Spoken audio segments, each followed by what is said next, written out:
Masiello, and I am the fairly newly appointed Director of Curriculum here in South Kingstown, and I won the task of being the moderator today. So, bear with me. So first of all, thank you. Thank you all for coming today. This is planned out to be a great workshop for you all with a couple of goals: to hear questions, get feedback, and also have an opportunity to work into small groups so that we can get even more feedback. I do want to acknowledge that we do have some members of the Town Council with us here today. Mr. Brian Cruz is here, Mr. Joe Valley, and also Ms. Deb Pulso is here in the room. And I just want to make sure I didn't miss anybody else, just to acknowledge that they are here. We also have, off on the side here, we have Mr. Chip McGinn. He's the principal here at South Kingstown. Assistant principal, Mr. John Rappert, and Mr. Terry Lynch, our athletic director. And I thank you to our tech team for setting this up. So we actually have two goals today. Again, like I said, it's twofold. The first portion is actually going to be a panel Q&A, where you'll have an opportunity to come on up, ask a question to members of the panel, and get a response. The second part is going to be like a smaller workshop where there's going to be more smaller conversations at the table. So as we get going, I just want to call out a couple of things. We do have restroom. If you need to use the restroom, you go out of the cafeteria, take a right, and on the right-hand side, you'll see a women's room, and then a little ways down on the right, you'll see the men's room as well. We are going to adhere to a few norms, which are posted right behind me. I'll read them to you. I don't think you can see them all the way in the back. The first one is, as we get going, is to step up, step down. So it's pretty much monitoring airtime. We want to make sure everyone has an opportunity to ask a question if they want to. The second one is assume positive intentions. So we're all here for the good of our kids, right? So I don't think anyone's coming with malintent, so we're assuming best intentions as we ask the questions and as we answer them, and as we push each other's thinking in the small groups too. All questions are good questions, so please, if you have this burning question, ask it, because someone may be thinking of the same thing. And then the fourth one is just be respectful to others. Okay, so as we get going, we are going to have the panel members, I'll introduce them, and then they're going to give you a little bit of information maybe about what their lens is in this work, and a little bit of where they're coming from. So on the panel today, we have Ms. Linda Savastano, who's the superintendent of South Kingstown, and next to her is Mr. Robert Zanetsky, who is our town manager, Mr. Peter Swartz, who is the assistant town solicitor, and Mr. Richard Orbinet, who is our town engineer. So what we are going to do right now, I'm going to hand it over to Ms. Savastano, and she's going to go through a little information slides with you and pass it off to the rest of the panel members.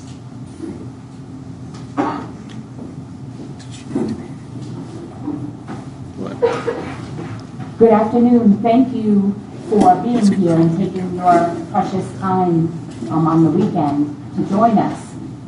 So I was tasked with giving a small, tiny background about kind of why we're here today with respect to the schools, from the school lens. And so from the school perspective and school building and building our future together, we know this: no matter what town we're in, what school we're in across the nation, that we want schools to look more like modern workplaces. We need them to be comfortable and attractive, to stimulate and foster many different learning activities.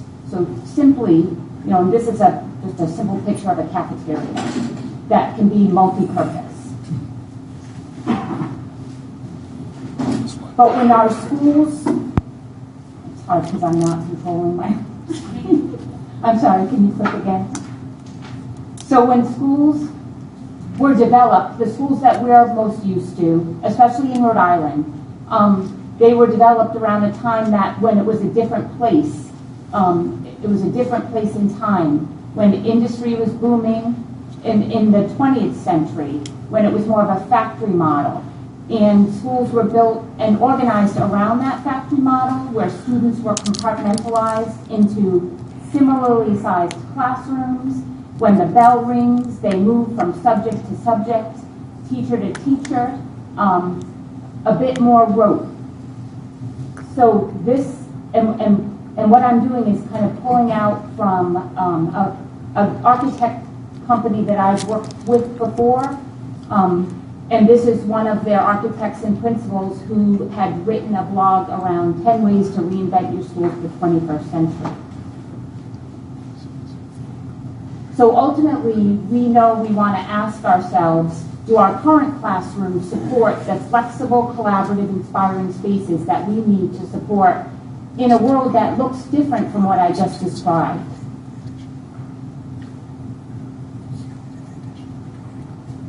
So today, we know education's changed remarkably. And I'm going to kind of just read this simple quote again from James Seaman. Control of learning is shifting from the teacher to the student. Students are actively working on projects, collaborating with their peers, connecting knowledge across disciplines. The shift is due to the world that is rich in information and is in constant flux. Not only do students need basic content knowledge, they need to develop skills to be critical thinkers, problem solvers, and innovators. And folks have likened that to the change from back when we kind of had like the horse and buggy to the automobile. It's that much of a transformation.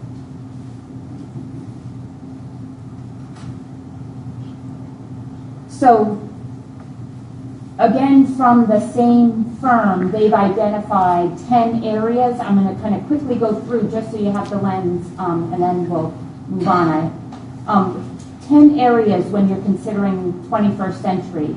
We know that we want teachers to share resources. We want to think outside of the box with respect to our learning spaces. In other words, we want to be able to use our hallways, our spaces like this as learning spaces, every square foot as an instructional space. We want to decentralize so that it's not a teacher in the front of the classroom, but that it's student-centered. We know that we want to have natural light and views, the benefit of that with respect to working and learning. We want to knock down walls and let spaces connect to each other. We want to create an innovative hub so that we have collaboration, that we're building things and have a demonstration of our learning. We want to be grounded in learning communities because we need to be building together. We want to encourage flexibility and movement because no one sits for 6-7 hours a day and is the most productive they can be. And we also know that we need great flexibility, that it's no longer just experiencing learning in a traditional classroom. And we also ultimately want to have a heart. We want, in other words, we want our buildings to reflect what's important to us. This is actually a diagram of a school, a wing in a school where I was previously worked, where I was in central office and actually taught for also. And so this was a traditional school built in 1950s where it was this, if you imagine, 8 classrooms and a traditional hallway. And by taking out a wall and that hallway down the center becomes part of a learning space and a shared learning space. But teachers still have their classrooms as well. So it's not one big, huge open space for all children, but it allows great flexibility. Also, if you think about a traditional, what we're used to, a hallway with many rooms off of it, there is instructional space versus non-instructional space. And in a design like this, all of the space is 100% instructional. So when we were thinking about and moving through, while this is a beautiful facility and very strong bones, we know that we need the flexibility for that multi-purpose instructional spaces. So as we looked at this space and then also looked at Curtis Corner, and this is actually the layout of Curtis Corner today, and the white space in the middle are the courtyards, it becomes clear that those spaces that exist today actually are more easily able to support flexible, multi-purpose instructional spaces. And then ultimately where we are today is just with a concept. We are in the middle of what we call stage 2 in our planning of 5 stages. So we are at stage 2, and we're still at a conceptual stage. But this stage we have laid out in gray is the existing building of Curtis Corner, and then the darker gray is the newer space, allowing us to put in that 21st century focus.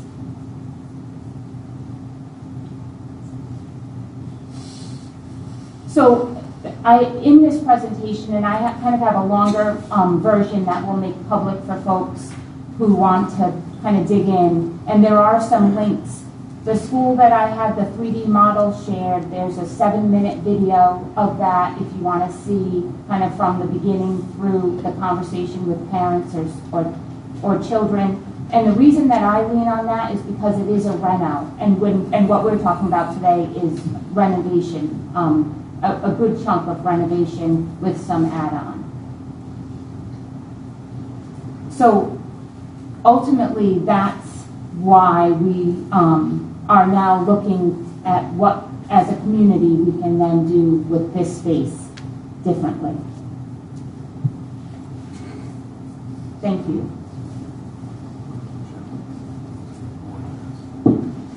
So I don't have slides here today, but I will describe for you what the manager's role and what the town government's role is with regard to this project. You own the school buildings. You own all of the town facilities. You own the town hall. You own this building. You own the facilities that we operate on behalf of the schools, or that the schools operate on behalf of our children. And we operate the buildings that are the rec center facilities and that sort of thing. So town government's role is to ask the questions, the business questions about any change in the use of facilities. If we're going to abandon a building, we have to ask questions and have answers that satisfactorily explain what we're going to do with the building, that it's financially feasible for us to abandon a building. If we're going to build a new building and you're going to own another piece of real estate, we need to answer the question, is this cost effective? Is this the best way for us to spend tax dollars? So I view my role principally as a questioner. My job is to make sure that we're asking the right questions about the facilities as we go forward. Now, that having been said, there are no perfect answers in most public policy arenas. There's never going to be the best building for education purposes and the right price for everybody in town. It's always sort of optimizing our options. It's finding the best imperfect solution to complex problems. It's a balancing act. So the questions we ask are designed to get to a good balance here. One of the things that folks have said to me recently about this project is it feels rushed. And I'll tell you, it doesn't feel rushed to those of us up here. It feels excruciatingly slow in some ways. And I just want to run through the timeline because I think it's important for folks to know that this isn't something that just sort of happened in the last 6 months. This has been a process. It's been a winding road. It's been a sort of experimental process where we had trials and errors and have ended up where we are. We may not end up where we think we're going to end up either. We're still in the process. We're still trying to figure out what the best solution is. So this process for South Kingstown started in 2017 during the capital improvement program during the budget deliberations in 2017. The town council asked the school committee back then, can you look at the buildings? Can you look at a way to shift funding away from maintaining buildings into program? Every dollar you spend on maintaining a building, on heating a building, on lights for a building, is a dollar that you cannot put to use in the program. The program's expensive, and we need to figure out how to reduce the cost of the program. Can you figure out how to take some out of the buildings and put it into the program so that we don't have to have expensive buildings and program that is increasing the tax burden on taxpayers? The school committee went off and they started investigating that. They did a request for architectural firms who could help them figure out which buildings were in the inventory that exists were the best buildings for them to keep online and keep using, and which of the buildings really weren't necessary or weren't as productive as the others. That process took quite some time. There were a number of community events where parents and teachers and students and members of the general public came in and talked about each of the facilities. It took on a sort of visioning perspective. The subcontractor, which was Legacy Planning Group, came in and they asked the question, what are the facilities that you dream of? What are the facilities that you'd like to see in the future? How can we remake the existing buildings into what you want? And that sort of started us down a line that was a little bit different than what the council had in mind initially, which was let's just figure out how to shift funds from the building to program toward what can we do to improve the facilities that we've got. Ultimately, that process resulted in 4 options. I don't even remember the details of the options at this point. The 4 options were versions of school closures. How many schools were going to be closed was different for each of the options, and ultimately, the school committee in office at the time said it makes sense for us to close 1 elementary school and 1 middle school. Then concentrate any resources we can for improving the remaining 3 middle schools, the 3 elementary schools, the remaining middle school, and this building. With that concept in mind, the architectural firm that the school committee had hired, RGB, went out and started developing a facility plan to get there. And the facility plans are required by the Department of Education here in Rhode Island. So every 5 years, every school district that is going to seek state assistance for improving facilities has to submit an application and a plan describing what they hope to do to improve their facilities over the next 5 years. Our 5-year plan was initially built on that concept. We're going to close 1 elementary, we're going to close 1 middle school, we're going to retain 3 elementaries, we're going to retain 1 middle school, and we're going to focus our energies on improving the high school and those other 4 school buildings. There was an election, and it was clear from the results of the election that that plan wasn't all that popular. The idea of closing an elementary school was particularly hotly debated during that political campaign.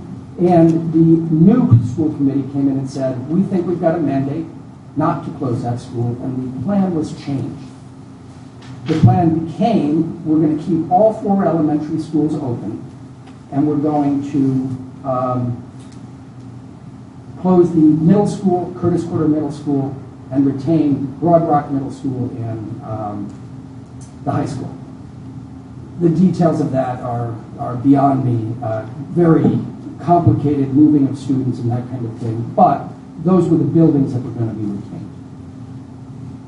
Based on that direction, RGB completed a draft, an application for school facility assistance, which was submitted to the Department of Education in February of 2019. That application was not approved by the Department of Education.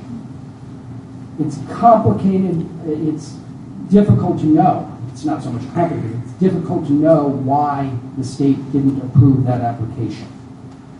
Possibilities, things they actually wrote were that there were deficiencies in the application itself. They didn't like the way that portions of the application read. They saw contradictions in the data submitted for the application. And we also had some feedback that suggested they didn't love the idea of adding on to this building.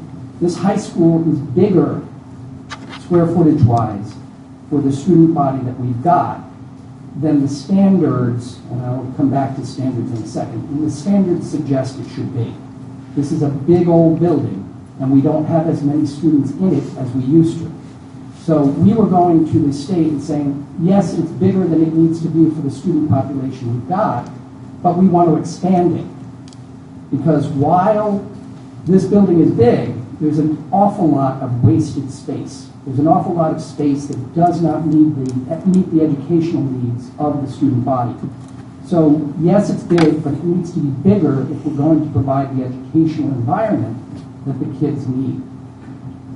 RIDE, the Rhode Island Department of Education, was skeptical of that proposition.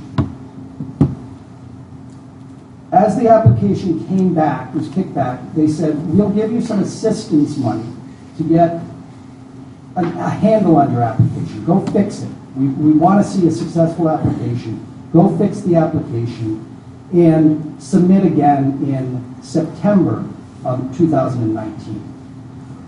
While we were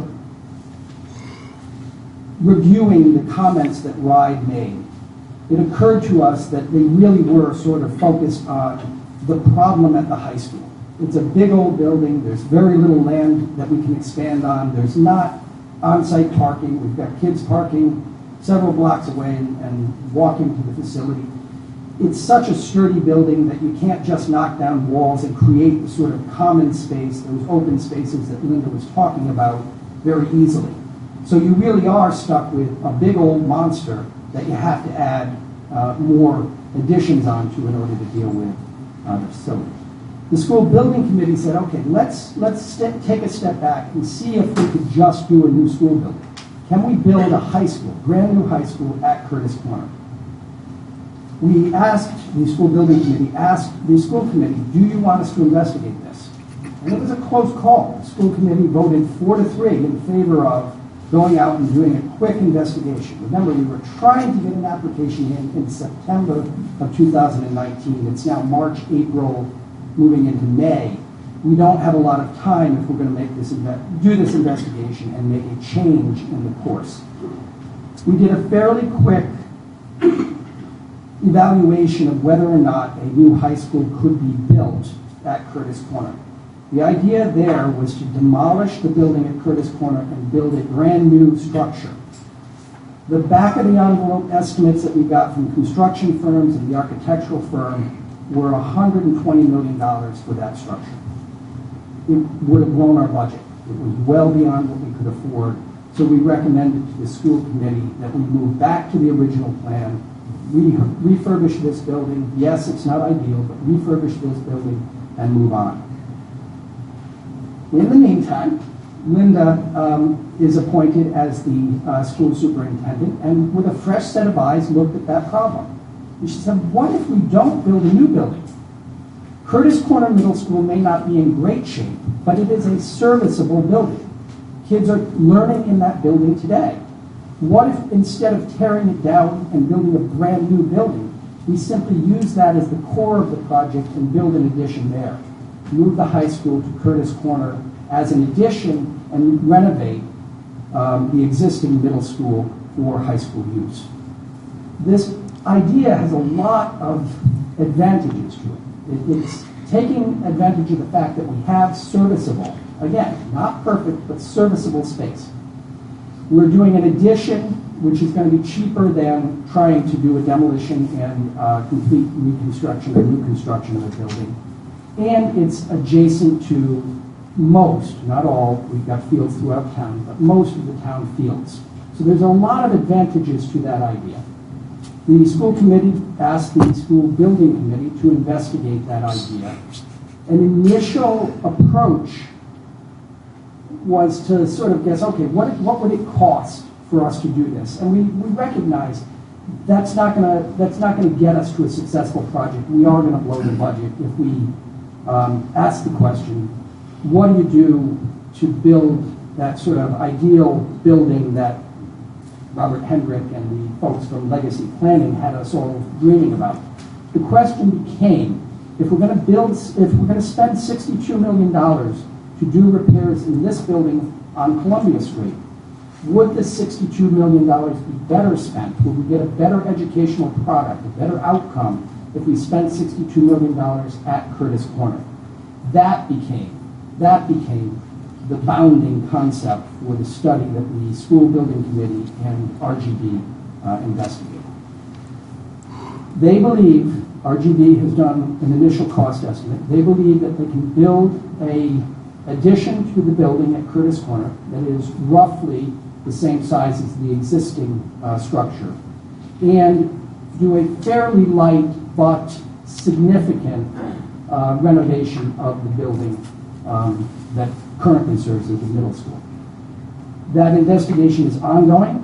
They haven't come back with final numbers. They did come back with a budget that they called an order of magnitude budget, which demonstrates that they can do it. There are some issues with that budget. That's not, in my view, a budget that has enough contingency in it. There's still so many unknowns. I'd like to see more money available should their anticipated program change. But they are working on getting better numbers, a more detailed description of the renovations that would be done to the existing building, and a more detailed description of the new addition that would be constructed. We're hoping for that.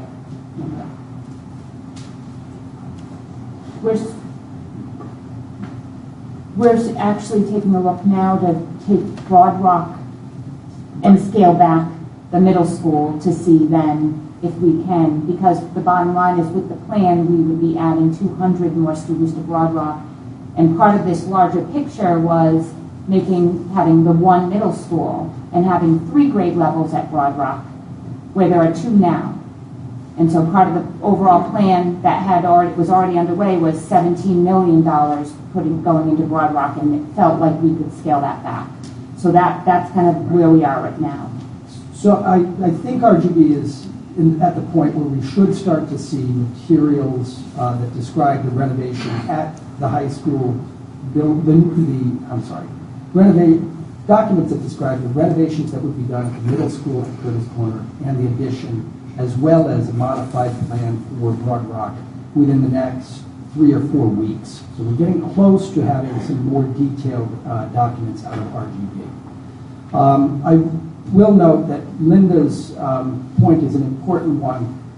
Our 5-year school facilities plan isn't just about the high school. It is still about the elementary schools and the middle school that will remain online.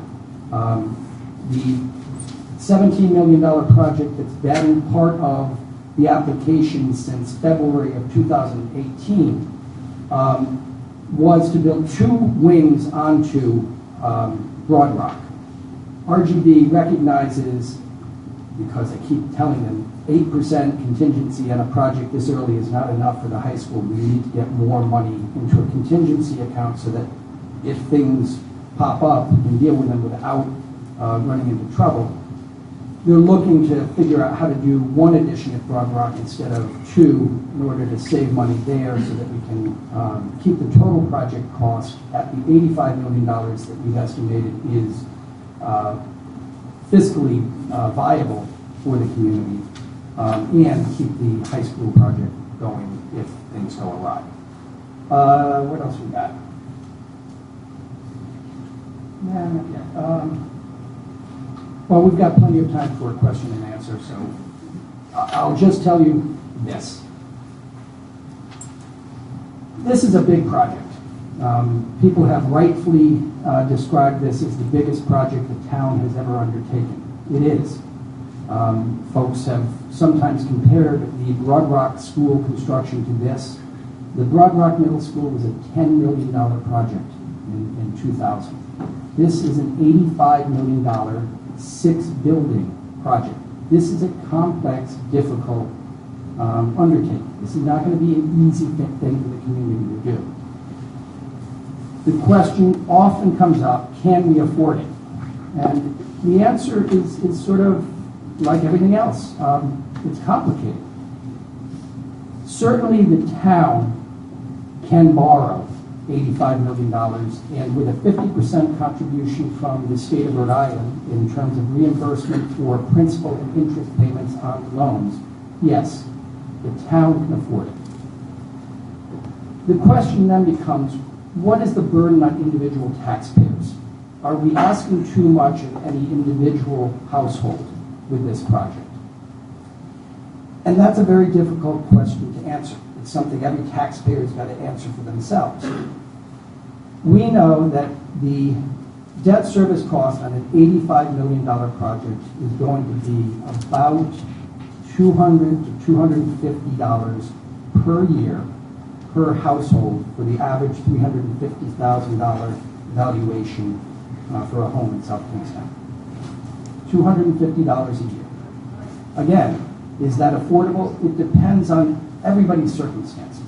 It also depends very much on our willingness and ability as a government to constrain growth in other areas going forward. We're not going to be able to do 250 and also see 3 and 4% operating cost increases. That becomes untenable. If this is the project that the community is committed to, we can't afford it. Every individual taxpayer is going to decide for him or herself whether they can afford it individually. And if we're doing this project, we've got to make sure that going forward we're not adding additional burdens through growth in programs or operations, because this is going to take a big chunk of our ability to pay in the future. With that, I'm going to hand it over to our lawyer.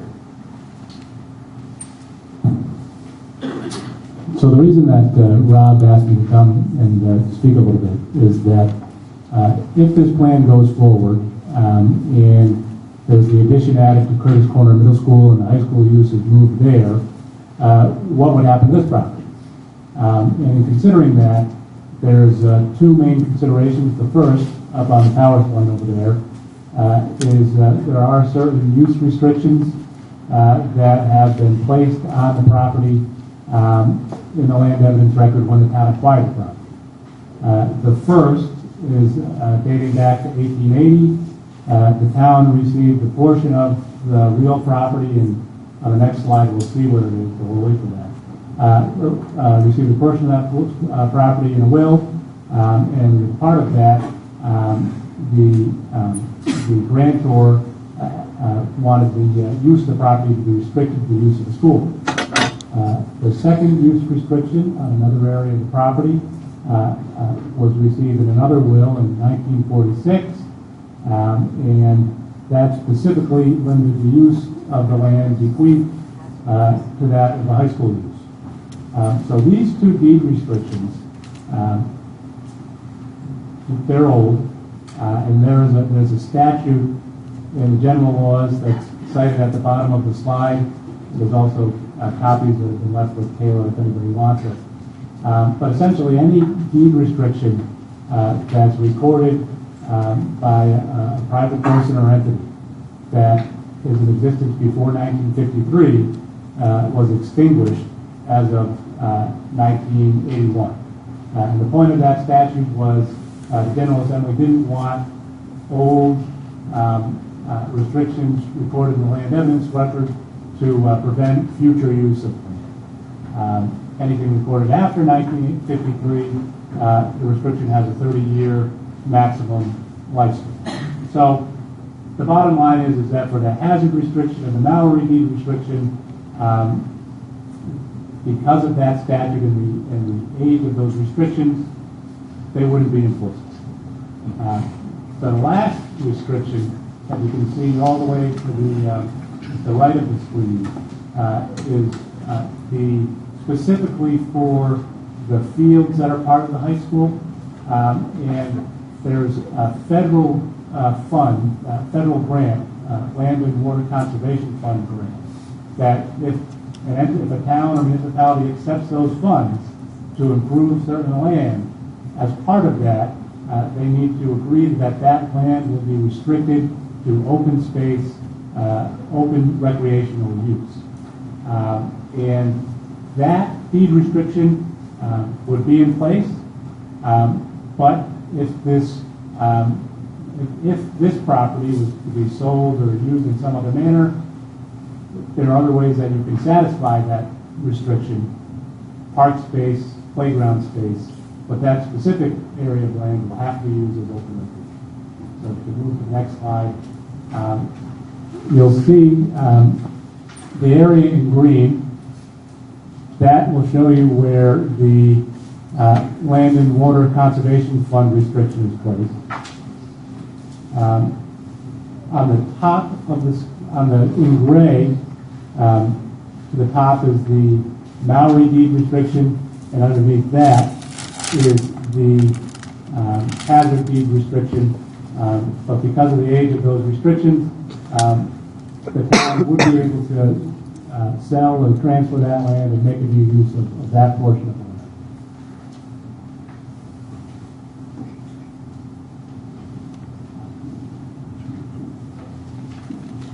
So just so everyone is aware, we are keenly aware of the fact that there is also a Veterans Memorial monument out in front of the Hazard School. Even aside from the legal restrictions that have been voided, there is certainly a cultural obligation for us to make sure that that monument is preserved. So the other considerations on the next slide, the current zoning for the school is the GI, Government and Institutional Zone. That zone is for town, state, or federal government land for public institutional use, such as a high school, fire department, police department. Any private use of GI land would require rezoning, but that can be done by going to town council.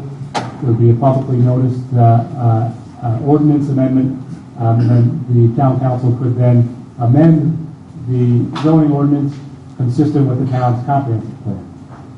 Beneath that, all the surrounding land around the high school is R10 zoned land. That's zoned for residential uses, non-commercial uses, with 10,000 square foot lot minimum area. It allows single-family homes, duplexes, and multi-house land development projects, such as apartment buildings, condominiums. So those are, if the town were to rezone, that would certainly be in consideration, because that's the surrounding area. And the R10 zone does not allow commercial use.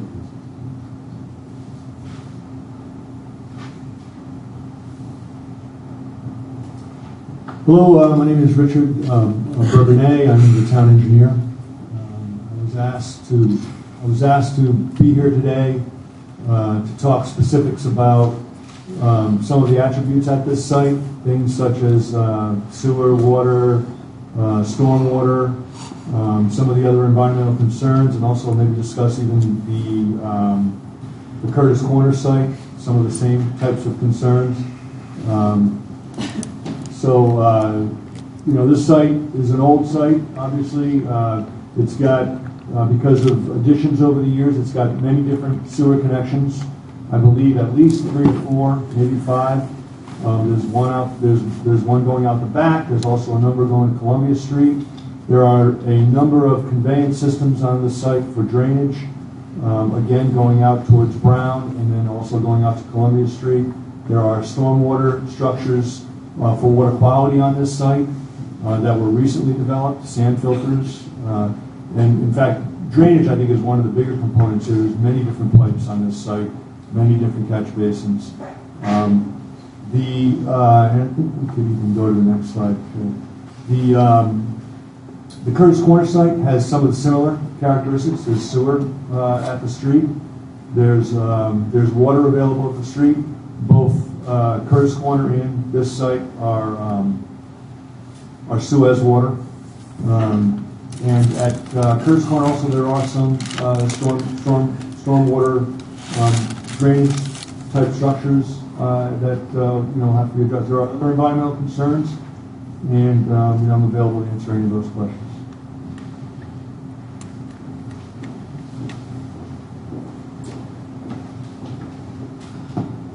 Thank you for all of that information. Before we actually go ahead and start the Q&A, I am going to introduce you to Kayla Trey, who's the town planner.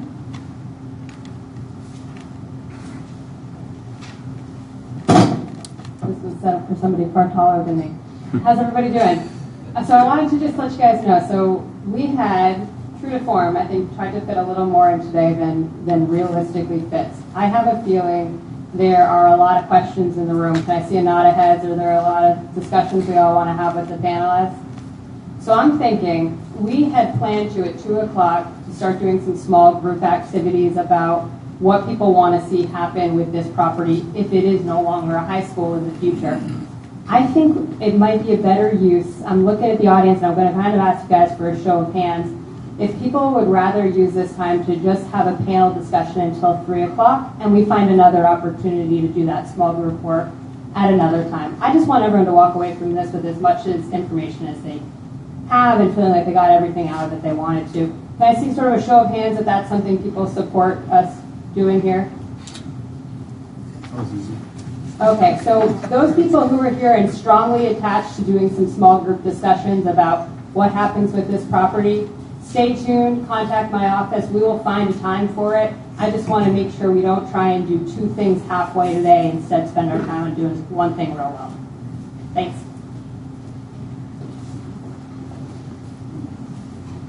So just as a reminder, the purpose of this panel is to pose questions that you all may have regarding the plans to relocate the high school. If a question is posed that's not on that topic, Leslie, you just want to wave over. Leslie's going to help us out, and she's going to scribe the question. She'll check in with you to make sure it's accurate, to get it posted on the bike rack, where we'll park it there for now, but to make sure that it gets addressed at a later point. But we really want to stay focused on the high school plans and the relocation. So my role is just to help to facilitate and just kind of hopefully make this run as efficiently as possible. So I'm going to ask that if you do have a question, if you want to form a line, maybe start with Kayla, like where she is, you can form a line here, and then one by one come up to the microphone. But as you're thinking about your question and you're framing it in your mind, think of who that should be directed to. Of like kind of like of the panelists, like what's their bucket of work, so to speak. And if you wouldn't mind just addressing the specific panelist that you would like to answer that question. Okay. All right, so if you are interested in asking the question, if you want to start a line over on this side.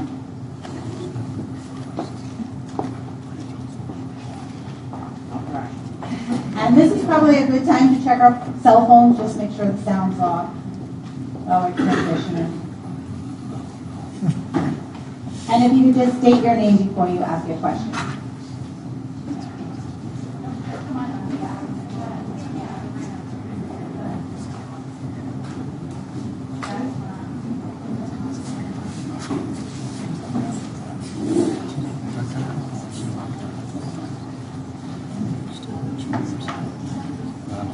Hi, my name is Carrie Schimmel, and I'm here as a citizen of the town, resident of the town.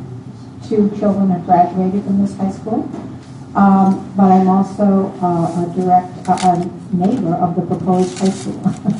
I live directly across the street. However, I do not want to be a NIMBY. I just want to have questions that make sense to me. First question would be a couple of questions for the principal. You mentioned an awful lot about the reasons for this, which I think I came with that basic question. I'm sure a lot of people want that basic question as to why this is even being considered. And your main reason seems to be educational, which is great. I think, decisions should be made primarily on the educational needs of the children. Has the curriculum already been designed to have those kinds of changes curriculum-wise that are in the 21st century, or is this something you're in the stages of planning to do? So, for instance, the idea that you want to have more flexibility in time and space and project-oriented curriculum, is that something that's already happening, or is it something you project to happen? That's one question. I have 4 questions. I'm sorry for that, but I was writing them down. No, you're absolutely fine. From my perspective, it feels like we are on our way. We're on a journey to get there, but there is a level of the environment we're in is somewhat restricted for folks to teach in. So you can only get so far with wanting to have that flexible, multi-purpose environment, shared, interdisciplinary, when you have the kind of walls between. But yes, it's part of the work we're doing moving forward. March 25th, I have a team of 12 going to do some work with other districts around the state to help grow. As a quick example, we're just on that journey. Okay. So my next question is, way back when my kids were here, I had a lot of conversations. I was part of the parent group that worked with the principal about some of these questions. And I had suggested back then to him, and he had said it was a valid question, as to the VOTEC needs of the students at the high school. And I said, given the fact that we did not have a lot of VOTEC, and students were reluctant to leave here to go to Charahoe because they didn't want to leave their home district, was there being explored the possibility of having a VOTEC high school and, for lack of a better word, a regular high school? And certainly right now, with this possibility of making these changes, this might be the time to take another look at that possibility. Because obviously the design and the structure and the programming for those two arenas of high school education are different. And perhaps, the possibility of having the VOTEC needs taken care of with some kind of expansion at Curtis Corner and the regular needs be taken care of here, or vice versa, might be something to be explored. Has that been considered? Yeah, you're absolutely right. So the regulation has changed a little bit since over the years, just recent years, where now every school can have a level of career technical center piece to it. So we currently do have, and I have our leadership from the high school here today, we do have and are continuing to grow that aspect here, but it's difficult to do without the proper facility to support it. It needs to grow more, correct? Yes, it does. And you do not have the facilities to do so as of now.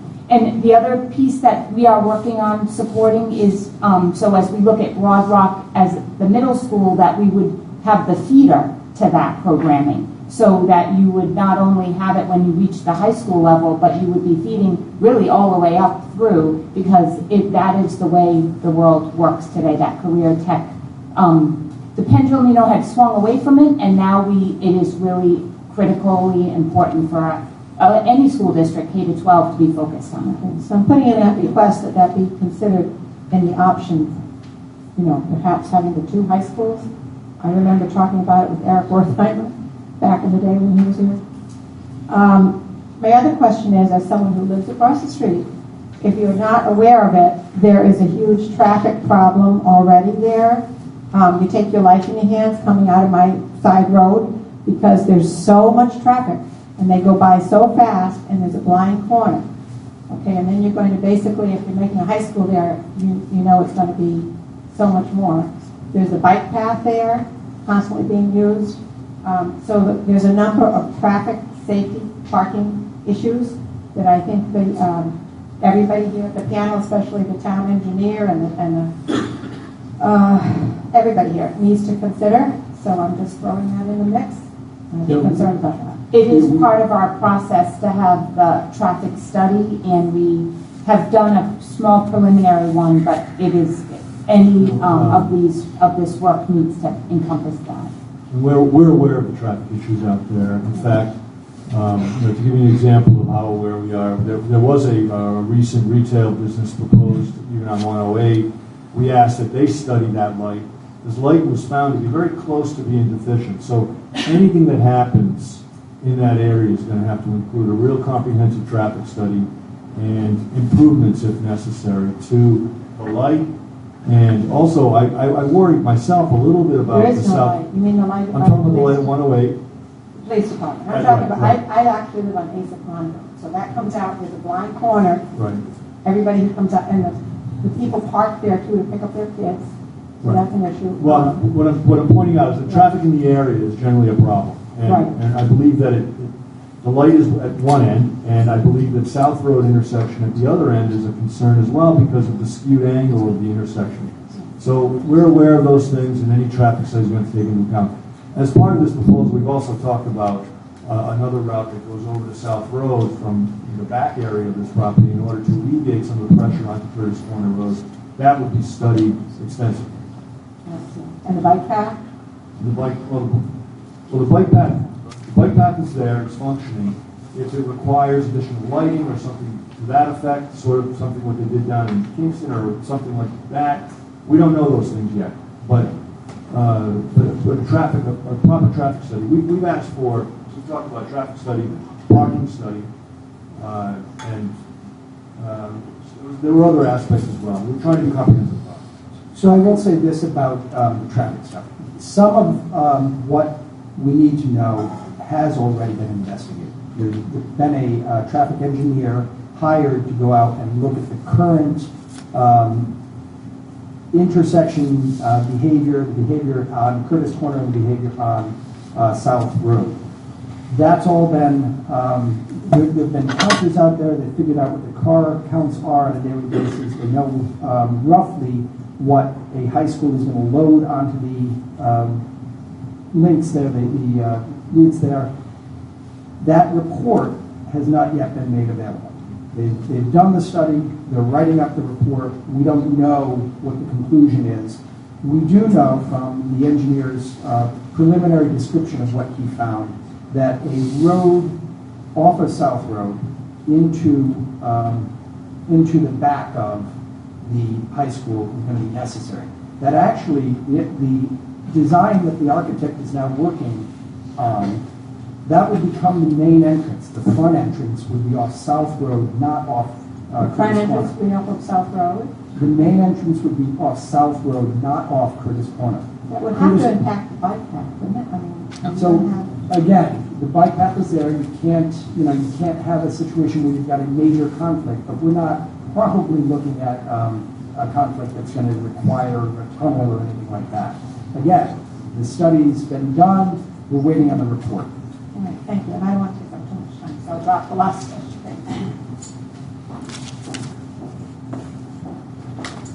Hello there, my name is Rachel Plow. I just have two quick questions, maybe a comment. You said that the increase in tax dollars would be approximately $250 per household. For how long would that be? How many years? So again, we're talking order of magnitude, 200, 250 on a house valued at $350,000. That's for the 20-year period of the loan, the 20-year period of the bond. It actually does drop off, but for planning purposes, it's the 20-year life of the bond. My next one's kind of a question comment. These people that have left this land and properties in their wills have lived in SK, loved SK, certainly enough to leave it in their will. You've found a way around that, but I'm curious what you think going forward, how many people will be that generous going forward? I don't think many, once we find loopholes. So I'll say this, we didn't find a loophole. The state legislature has made a public policy choice. They've said that people who donated land hundreds of years ago, people who are long dead, shouldn't control the future of communities forever. They've said that there will be a limit to these restrictions because the living have to decide. And I'll come back to a wonderful quote from Thomas Jefferson, who said, "The world belongs in usufruct, in trust to the living. The dead have no rights over it." And that's the policy that the state legislature, not we, have established. I certainly hope I don't live long enough to see Hazard Field paved over. So Hazard Field can't be paved over. That restriction is a restriction made recently by the town of South Kingstown to the federal government. It's not a will from the 1800s.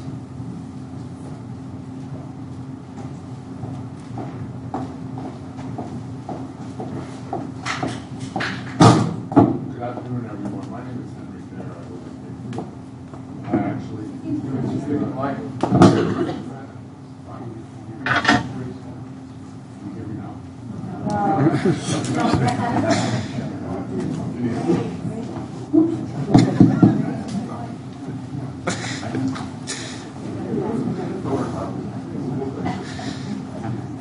Is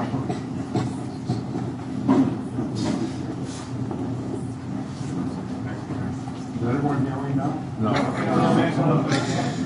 You hear me now? Okay, so my name is Henry Fair. I live in Wakefield, and I actually went to high school here 50 years ago. And when I went to high school here, this school was 12 years old, and it was a source of great pride to the citizens of this town at the time. But my questions have to do with the deeds. I'll turn towards the lawyer. Okay, here's the question. Todd, and the attorney, said that the General Assembly enacted legislation about deed restrictions prior to 1950, and then after that. Has any of that ever been litigated? So I'm not aware of a case litigating that point exactly, but even before that legislation was enacted, any covenant that you were to give in a deed, that you would say you were gifting land to another person and you wanted to put a covenant in, even under common law, before there was any statute, that would have an expiration date based on what's known as the rule against perpetuities.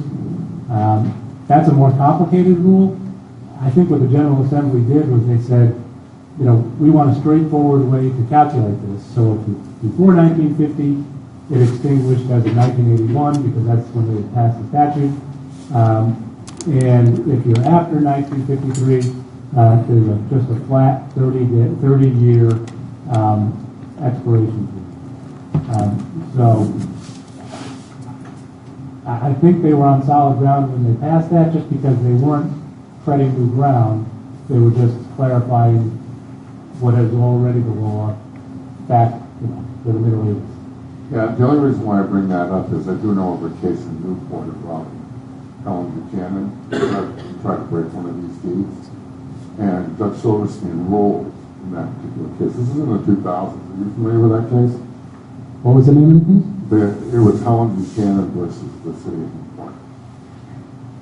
I'm not familiar with that case off the top of my head, but I would say that as part of doing the due diligence of going forward with this, assuming that it does, because they are may not. So you'll check your case law. Yeah, we'll check the case law, and really it comes down to the buyer needs to get title insurance, and if the title insurance company and the buyer are comfortable with the state of the law, then the transaction will go forward. If they're not, the alternative would be to bring what's known as a quiet title action. Yeah. And that's just going to a court ahead of time saying, here's what we think about these covenants, but you tell us what you think. Right. Okay, so the property, we sell the property. Now, one of the stories that I've heard about that is that if the town sells the property, the proceeds from the sale are to be put in trust for the students of the town. Is that true? So I think that's the wording of the Maori restriction. Did have a provision about that if the use stopped, the land would be transferred to the Washington Trust Company, which no longer exists. I'm sorry, Wakefield Trust Company. It's Bank of America. Right, which is Bank of America now. Yeah. Then they would take the property, sell it, and then create it to create a scholarship fund. Yeah. So that was the wording of that. Yeah. Okay, thank you very much. So I want to just comment briefly on that, because the theory here is that the deed restriction, the will covenant, was voided by the state legislature. We can't give the keys to this building to Bank of America so that Bank of America can sell the building, so that Bank of America can do a scholarship fund for the kids. We're a government. When we get rid of property, we have an obligation to do it according to the law, not according to a voided, a non-existent at this point, will provision. The state legislature has voided that provision. If we were to give the keys to Bank of America, we would be giving a thing of value to somebody without going out to bid, without doing it on a public auction. we would be violating our obligation as a government. We have a duty to do things fairly to everyone, not to honor a statement made in 1946 or 1879. We have a duty to have open bidding on the disposal of property.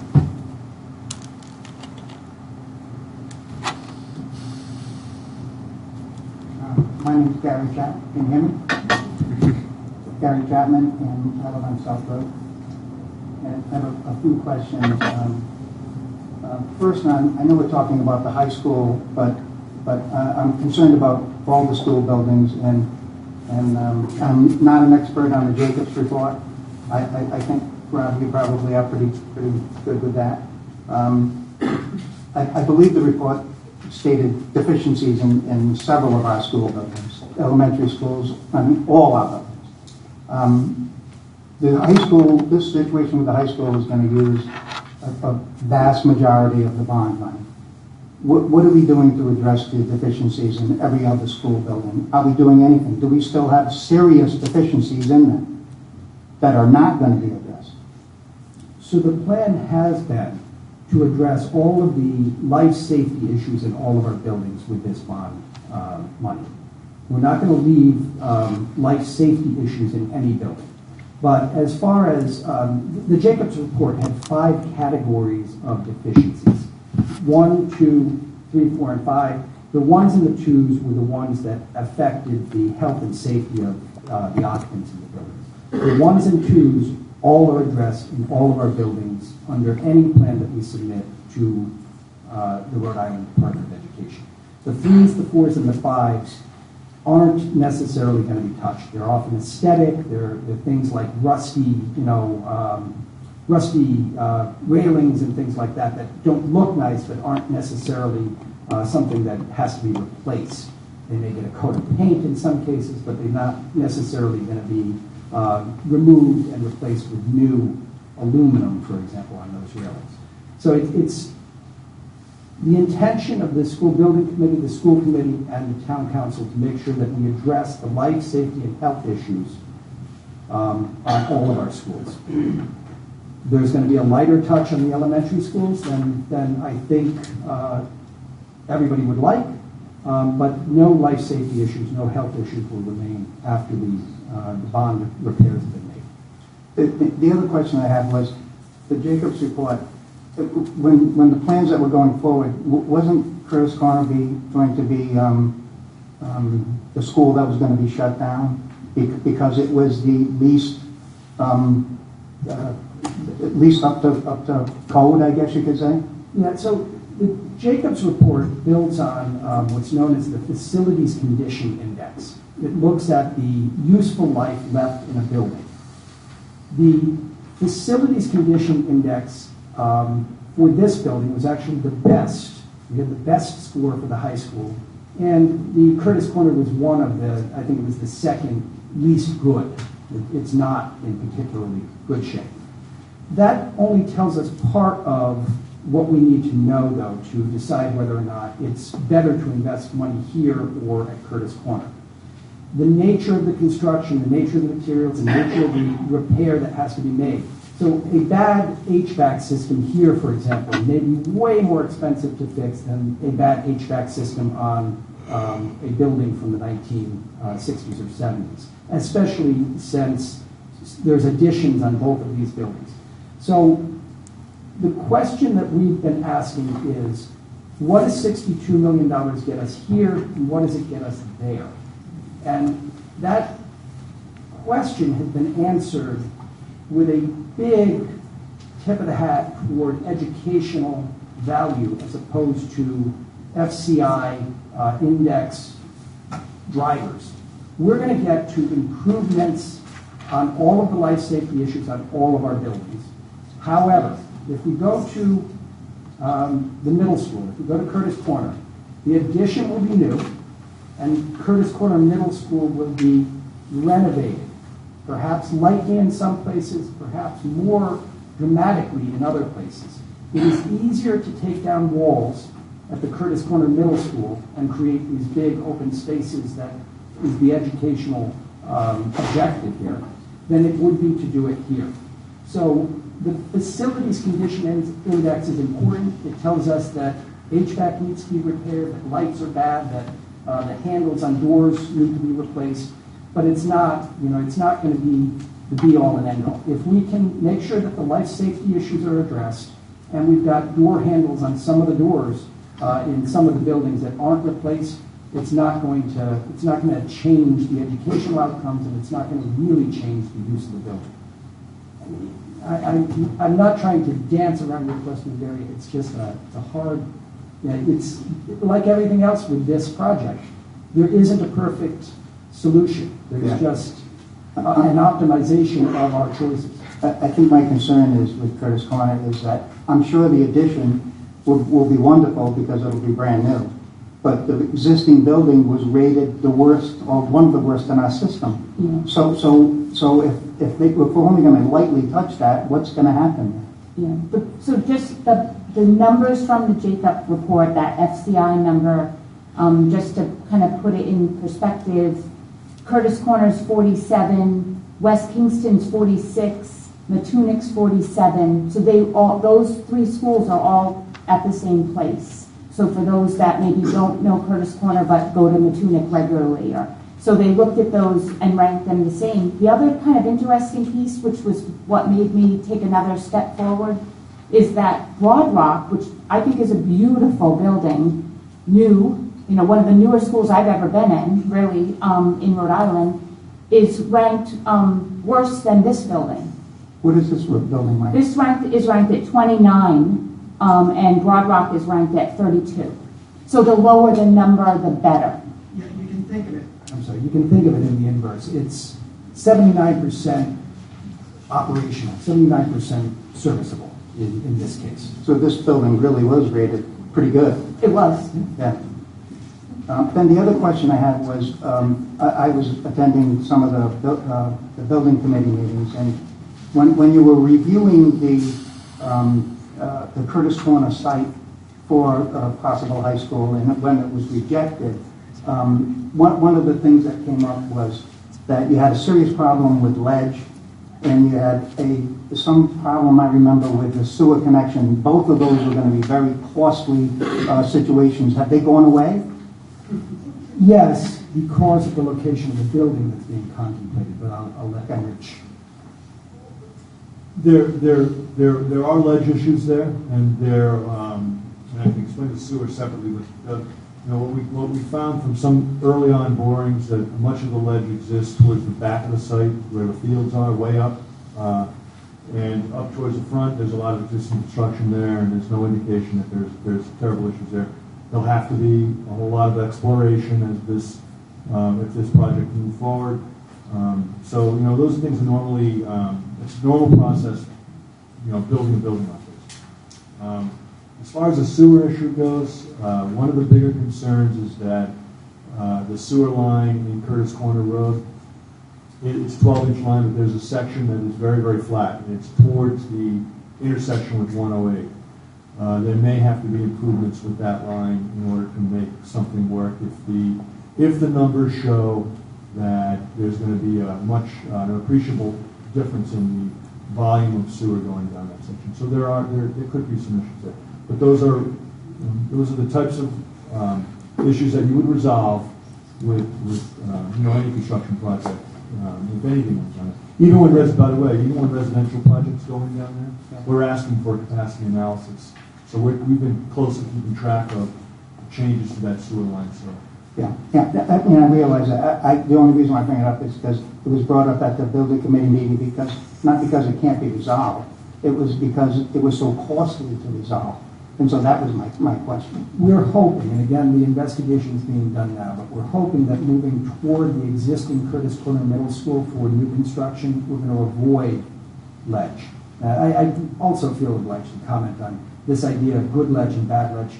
There's no such thing as good ledge. We're not sort of hoping to hit shale in southern Rhode Island. It's granite out there. To the extent that it exists, it's the backside of that lot.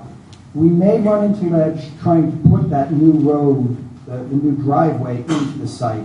But for road construction, if you're not doing the utilities, and you can correct me if I'm wrong here, Rich, if you're not doing the utilities in the road, if it's just a surface, it's not a very difficult problem to just pave over ledge. In fact, it's a good base to pave over. Yeah, and I want to add that the volume of ledge, because there will be more exploration on this site, the volume of ledge will be pretty well known up front, I believe, that we'll know what those costs are going to be up front. It's not like it's going to be a construction add-on. Normally, you'll see that if you're doing roads, if you're doing utilities. The sewer lines and the water lines are what's difficult with ledge a lot of times. But in this case, there wouldn't be any utilities up on that road up there, so it's not. And my last concern was, you addressed it somewhat, with was the traffic. I live on South Road, closer to the Wakefield end, but if you indeed do the entrance by South Road School, so I imagine that the traffic is going to, the entrance and the exit would be there. Is that what you're saying, or no? The design isn't complete, and I'm worried about that. I think that it's easy for folks to come in that way in the morning. I think you're going to see kids driving in the South Road entrance. I don't know how, and I've asked the architect and the traffic engineer to deal with the leaving traffic, because I think that once you're at where they think they're going to have a parking lot, in the afternoon it's going to be easier to go out to South Road School, even though they intend that to be a bus entrance and exit. Because then you're basically putting all the road on South Road, all the traffic on South Road. I mean, without 108. I mean, they're going to go down Allen's Avenue. If they want to get to Wakefield, they're going to go down. No, the expectation is that there would be multiple methods for getting on and off this site. But what Rob's pointing out is that, perhaps the main entrance is in one spot, but there'll be other ways to get out. That way, you're diluting the traffic a little bit, more fairly throughout the day. The other piece with traffic is often buses. Buses can cause a backup. And part of the plan is and is required that we would have chevron parking, which is when buses kind of line up parallel with each other. So as you redo parking lots, redo schools, that's required from the Department of Education, and that pulls off that chain of busing that goes down a street. So it does help with, I've watched it. I've watched when you redo parking lots, a traffic congestion around that piece does get better just by the nature of how you wait in line. Thank you. Thank you. Hello, I'm Elizabeth Jondash. My children, I went to this high school, my kids went to the high school, and now I'm a senior citizen. So I have a concern about, is this really necessary to improve the school in this way? Because what is the projected population of the students? I mean, I'm not saying that we shouldn't do it. I do want our students and the future students to have the best education. But what are the projections for the school population? What is the current school population right now? Today, if we're talking about the high school today, it's a little over 920. 920. And when we're planning for this plan and we're talking about the high school, the number that the study had been using is 835. So it would be a smaller school population. It would be a smaller school population. So the footprint at the Curtis Corner Middle School would be about the same or how much larger would it be? So when we plan for that, we're planning for around 163,000 square feet. Today, Curtis Corner is around 100,000 square feet. Mm-hmm. Today, this building is 235,000 square feet Here. today. That's right, yes. Yes. And you mentioned a 5-year plan, and does that include the time it would take the approvals to get the deed restrictions changed? Yes, and there are no approvals necessary. I mean, are we on the clock right now, or is this going to be something after the deed restrictions would be changed? So the 5-year plan refers to the facilities strategy for the school buildings, which is required by the Rhode Island Department of Education. The Rhode Island Department of Education will approve a plan that consists of everything from driveway repaving, to roof repairs, to the construction of an addition if we were doing one, a brand new building. That all has to fit in that 5-year plan that's submitted to RIDE. Now, that 5-year plan is a condition of state reimbursement. We can do things outside of that 5-year plan, but we won't be reimbursed for them if it's not in the plan. We can actually amend the plan as well, but the plan is really just a plan required by RIDE to identify those things that it will assist us in constructing with state money. As far as the restrictions and the timeline for lifting the restrictions, again, the restrictions were voided by the state legislature in 1981. There is no action we need to take necessarily. If we find that our would-be buyers and their title insurance companies aren't comfortable with an open question about it, then a quiet title action could be taken to just resolve the question. You go to the judge and say, hey, the state legislature said this is voided. Is it voided? And the judge says yes or no, and that's it. It's not. The reason I mention the restrictions is because when you have restrictions, if you have land or you have something given to the town by a citizen in the town, it's always a question, should I give money or land to the town? Will it be respected? Now, we're going to hold that land over there as open space, obviously. But you have to also think, and this is not a particularly historical building, but of course the hazard is. So I'm just saying that we should keep that in mind as people want to give things to the town. Will they actually be held? So that is another issue I think that you should keep in mind. I'll share this perspective on that question because I think it's an important question. You're right. People, when they give something with an intent, expect that their intentions are going to be honored and respected. And we should honor and respect people's intentions when they give us a gift. But when we make a gift, we do so with imperfect information. So the theory here was, I'll give this land for use as a high school. And if it stops being used as a high school, we're going to give it to the Wakefield Trust. And the Wakefield Trust will sell it and set up a scholarship fund for scholarships for high school kids from South Kingstown. So what's changed? Well, Wakefield Trust doesn't exist anymore. Bank of America now acquired their interest there. Bank of America doesn't have the same interest as the local Wakefield Trust would have had. The idea that we can sell this for profit may not be even close to real. We think the demolition of this building, which is probably necessary before it can be sold, is $2 to $3 million. So Bank of America is going to have this asset that's going to cost $2 or $3 million for them to deal with before they can sell it, or they're going to sell it at a low price. The idea of setting up scholarships was wonderful. The practicality in the real world, nearly a century later, something very different.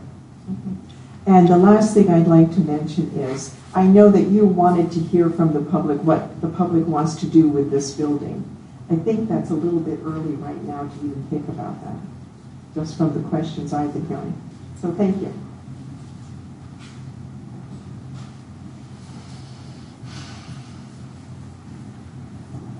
My name is Timothy Murphy. I have two questions. The first has to do with enrollment, which has come up. So can you describe in a little bit more detail what the enrollment projections are, both short-term and long-term, and how that meshes with this plan? That's question number one. So I don't have access to the screen. I'm visual. It is available. We talk each month with the school committee around like what it looks like today and then what it will look like in the future. Also, we just had a budget presentation on Thursday, and of course, as you plan your budget, you're trying to predict the future as much the best you can.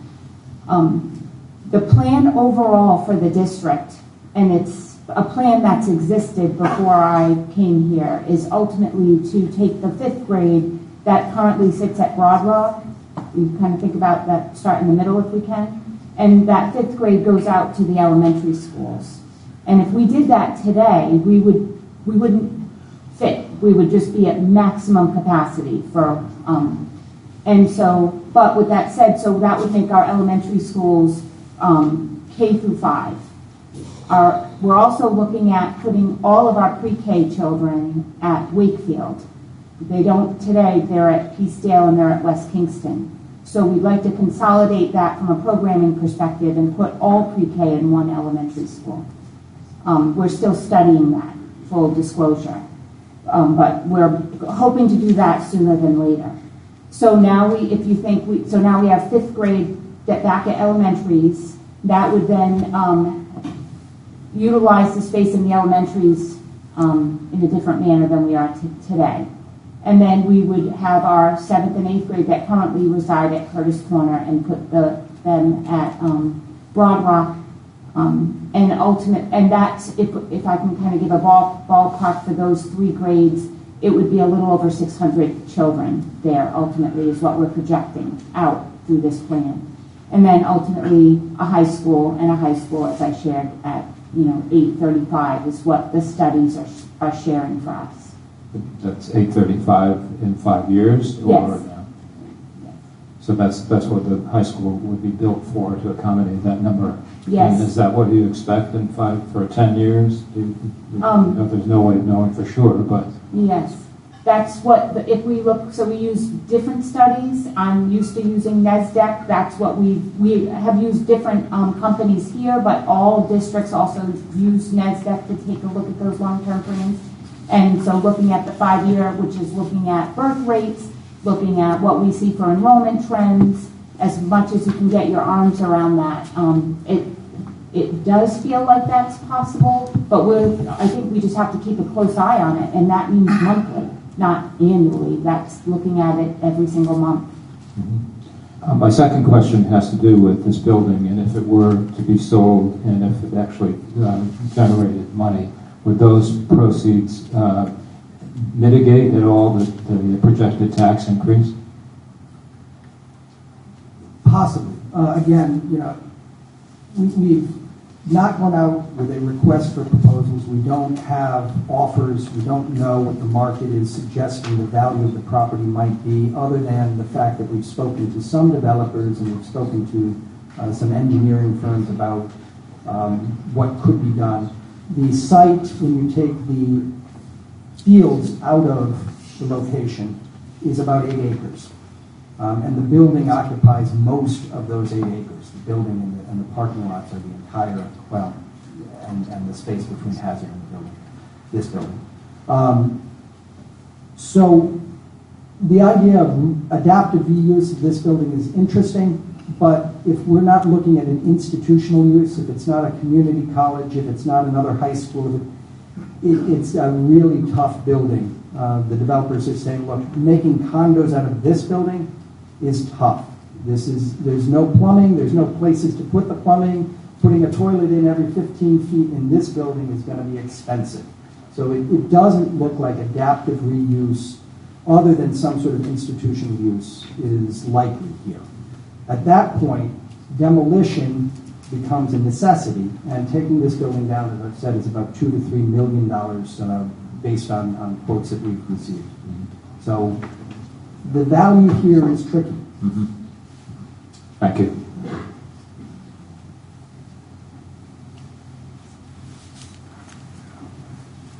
Hi, my name is Edie Clem, and I live on Spring Street. The prior gentleman had my question, but I have 2 others. Earlier you had said demolition, and that was the first that I had heard at it. I don't know if anyone else had heard of that. When you were exploring this, when you started this journey, and you said you had spoken to some developers, et cetera, what did they see for this site? Housing? So one of the reasons we wanted to have this meeting today is that we wanted some feedback on the sorts of uses that community members see as appropriate. Because we are going to have to go out with a request for proposals. We're going to have to ask the developer world, what do you think could happen here? We've spoken to a number of folks who do work in town. We've talked to the consultants who've done other projects for the schools recently. in a very casual way. We have not asked the market to tell us what they think could be done here. So I don't have an answer. I don't know what the development world has for good ideas for adaptive reuse or for reuse of the 8 acres if the building were removed. Okay. Second question, in that estimated $62 million for Curtis Corner, does that include equipment, tables, microscopes, laptops, books? Furniture, FF&E, furnitures and fixtures can be covered as part of the grant. It doesn't include equipment. Okay, so that would be an additional X amount of dollars. Yeah, that's part of the operating budget, and the schools, recycle and refresh their inventory of computers and lab equipment and that sort of thing on a regular basis today, and would continue to do so. And actually, third question, would you require more teaching for staff at the new facility? No. No. Assuming population, that we would always want our student enrollment to be aligned with our teaching staff. So we would not, the square footage is actually smaller. And if we're looking at 100 less students, then you would assume you would need less teaching staff if the trends are true and if the projections come true. And last question, when you did have the architects come into here, you were estimating 60, how much, what is this? 65, I think, was their last number. Thank you.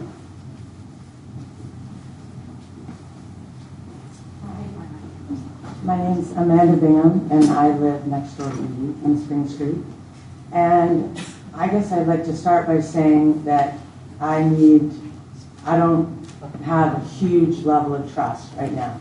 And I feel as a community, I feel surprised and just alarmed that you guys are as far along as you are. My children love the school, and as my grandmother always used to say, honey, it's not where, it's what. I think this is a tremendous community. I love the teachers. I love that the kids are jamming out here with what they have, and I think that's something to celebrate. I'm just trying to play catch up, because 5 years ago, the reason, or one of the reasons for the new rec center that was built was that it was closer to Broad Rock, which was the most modern school. And I guess my concern is just we can really trick ourselves into believing that new stuff is going to make everything better. And it's not our, the powers that be in the country right now. I know everything gets so political. And I really want just to pause for a minute. And I'm sorry, I don't know your name, you're the lawyer. Okay, well, I'm trying to understand what you were saying about the statute and the Maori and the hazard clause. And I think that it's a cheap shot to immediately start talking about repurposing this land and just putting a bid out to developers. And how can you assure me that that's not what's going to happen? Because I think in the world that we live in now, this is such a tremendous opportunity to do something incredibly cool. Even just like a bunch of trees and pollinator gardens. Like, we're a remarkable community. And trees cost nothing. And there's so much pavement around. And Maori, he was one of the founders of the forestry for the state of Rhode Island, that family. And I don't think that they're going to be that happy. And I don't agree with you, and I know it's not true, that when Bank of America took over the Wakefield Trust, you have to stay within the intention of, you can't, just because Bank of America bought or took over the Wakefield Trust doesn't mean they get to rewrite how that is going to be purposed. That's just not true. My father's an estate lawyer. So Amanda, do you have a question that you want to pose to the panel? Yes, how am I going to earn your trust? And what are we going to do here? Thank you. I guess maybe I should jump in. Yes. I'm really not speaking for, the reason I was asked to come was not to speak to what the proposed use would be. is just to provide a legal opinion about the effectiveness of those restrictions.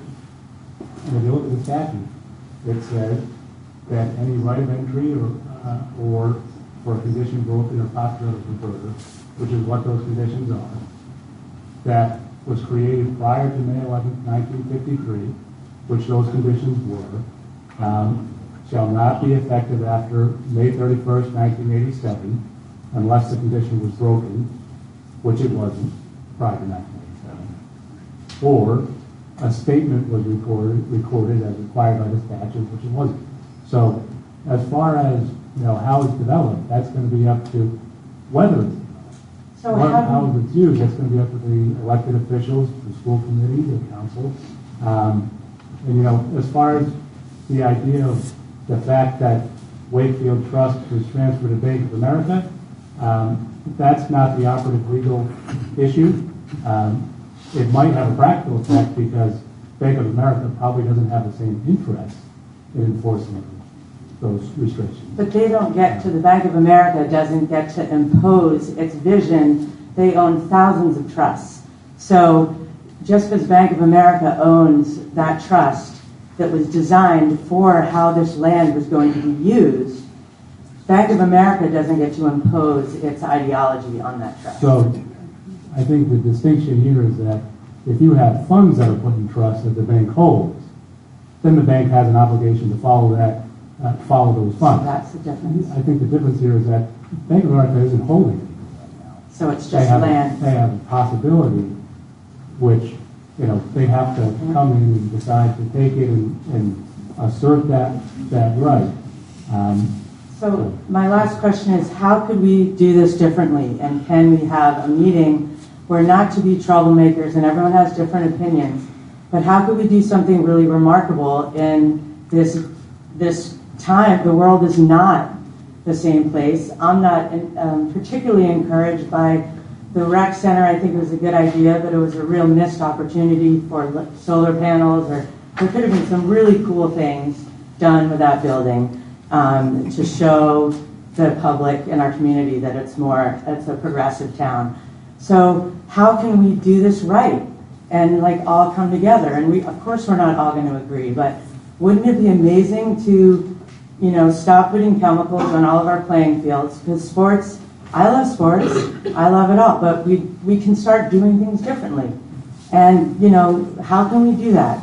And thank you. So one thing to know is the fields are off the table. There is a restrictive covenant that the town of South Kingstown voluntarily entered into, I believe in the 70s, saying that those playing fields would remain open space. The play fields are not going away. They're not going away. Whether the play fields are converted to some other park as opposed to what they are now, that's part of the conversation the community needs to have. So will there be an open call for proposals for just little people, not just Fiore and all the big guys with all the money? No one needs to make any more money. We need to do something cool and remarkable. And is it going to be a secret thing where only 2 people hear about the bid? Because I, for one, I'm all for affordable housing, but this could be kind of a mixed use situation. And Peacedale has methadone clinics, and I live on Spring Street, and there's a lot going on. And I don't lock my door. I'm not worried about living around people that are less fortunate than I am or anything. I just want to really do this right and not create all this divide. So what's the next step? When are we going to have another meeting? So step 1 was to have the first meeting. Okay. Step 2 is to have the group discussions that was supposed to be part 2 of today. Okay. Step 3 is to go out to the whole wide world and request ideas. Publish a request for ideas. What do you think you could do here? This is a 230,000 square foot building. Do you have any good ideas that are going to be beneficial to the community of South Kingstown? I love that. When we get that list in, we can decide if we've got something that works or not. Even if you don't make money from one of those ideas? We're not the town of South Kingstown is not a profit-seeking organization. We're a community good-seeking organization. Okay. Thank you for letting me hog the mic.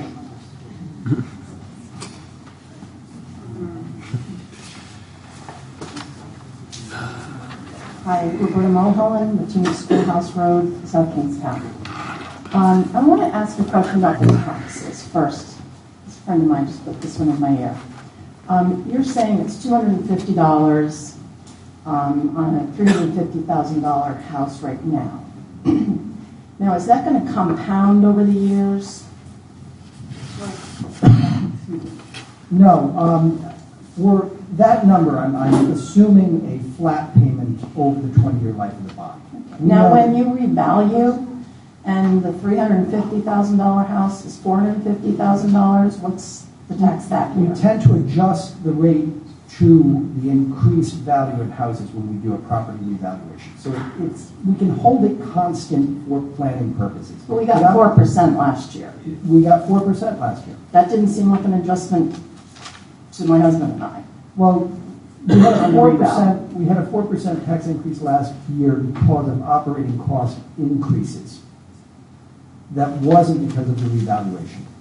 When the revaluation happened last year at the same time, we went from 1565 to 1445, the adjustment coming down. And then we had more operation, maintenance, et cetera. And you're making assumptions, aren't you? When you put that in the form of a question, are you making assumptions that somehow these continual increases in operations in the school budget, and we're not doing what we need to do in the municipal budget, so that $250, that may sound like nothing to a lot of people, but a lot of people in this town, $250 a year is significant. So I would ask that you not assume, or is it appropriate that you not assume to give out the lowest number and be more realistic and say, we'll have revals, we have no control over our increasing operational costs, so $250 would be your best case scenario, but it could be $1,000. No, the $250 associated with the bond debt service that's a good number. That's a solid number. Your point about increasing rates over time is also a very valid point. The $250 is not the operating side. I understand that, but when it comes out in the paper and it says $250, it's very simplistic, and it doesn't really address the real concern of the taxpayers. So let me share the other side of that, because you're right. If we were to do an inflation rate increase, 2% per year for the next 6 years, your taxes are naturally going to go up if we just adjust for inflation. Just the inflationary rate is going to be about $800 over the 6-year period. That $800 is then also including the $250 on the debt service. So you're $1,000 more in 6 years. If we can't stick to inflation, which is always my objective, the price of milk goes up, the price of gasoline for our cars goes up, the price of gasoline that goes into the buses that we drive kids to school in, and the price of gasoline that we put into the snowplows all go up at the same rate. If we don't stick to that inflationary rate and we go above it, if we go to 4%, we're now looking at not $800, but $1,600 over that 6-year period. Plus the $200, we're now close to $2,000. You're absolutely right that if we do this project, we as a community, and I said this at the beginning, have got to commit to reining in operational expenses. We cannot do operational growth and these projects and still have a comfortable tax environment for all of our citizens.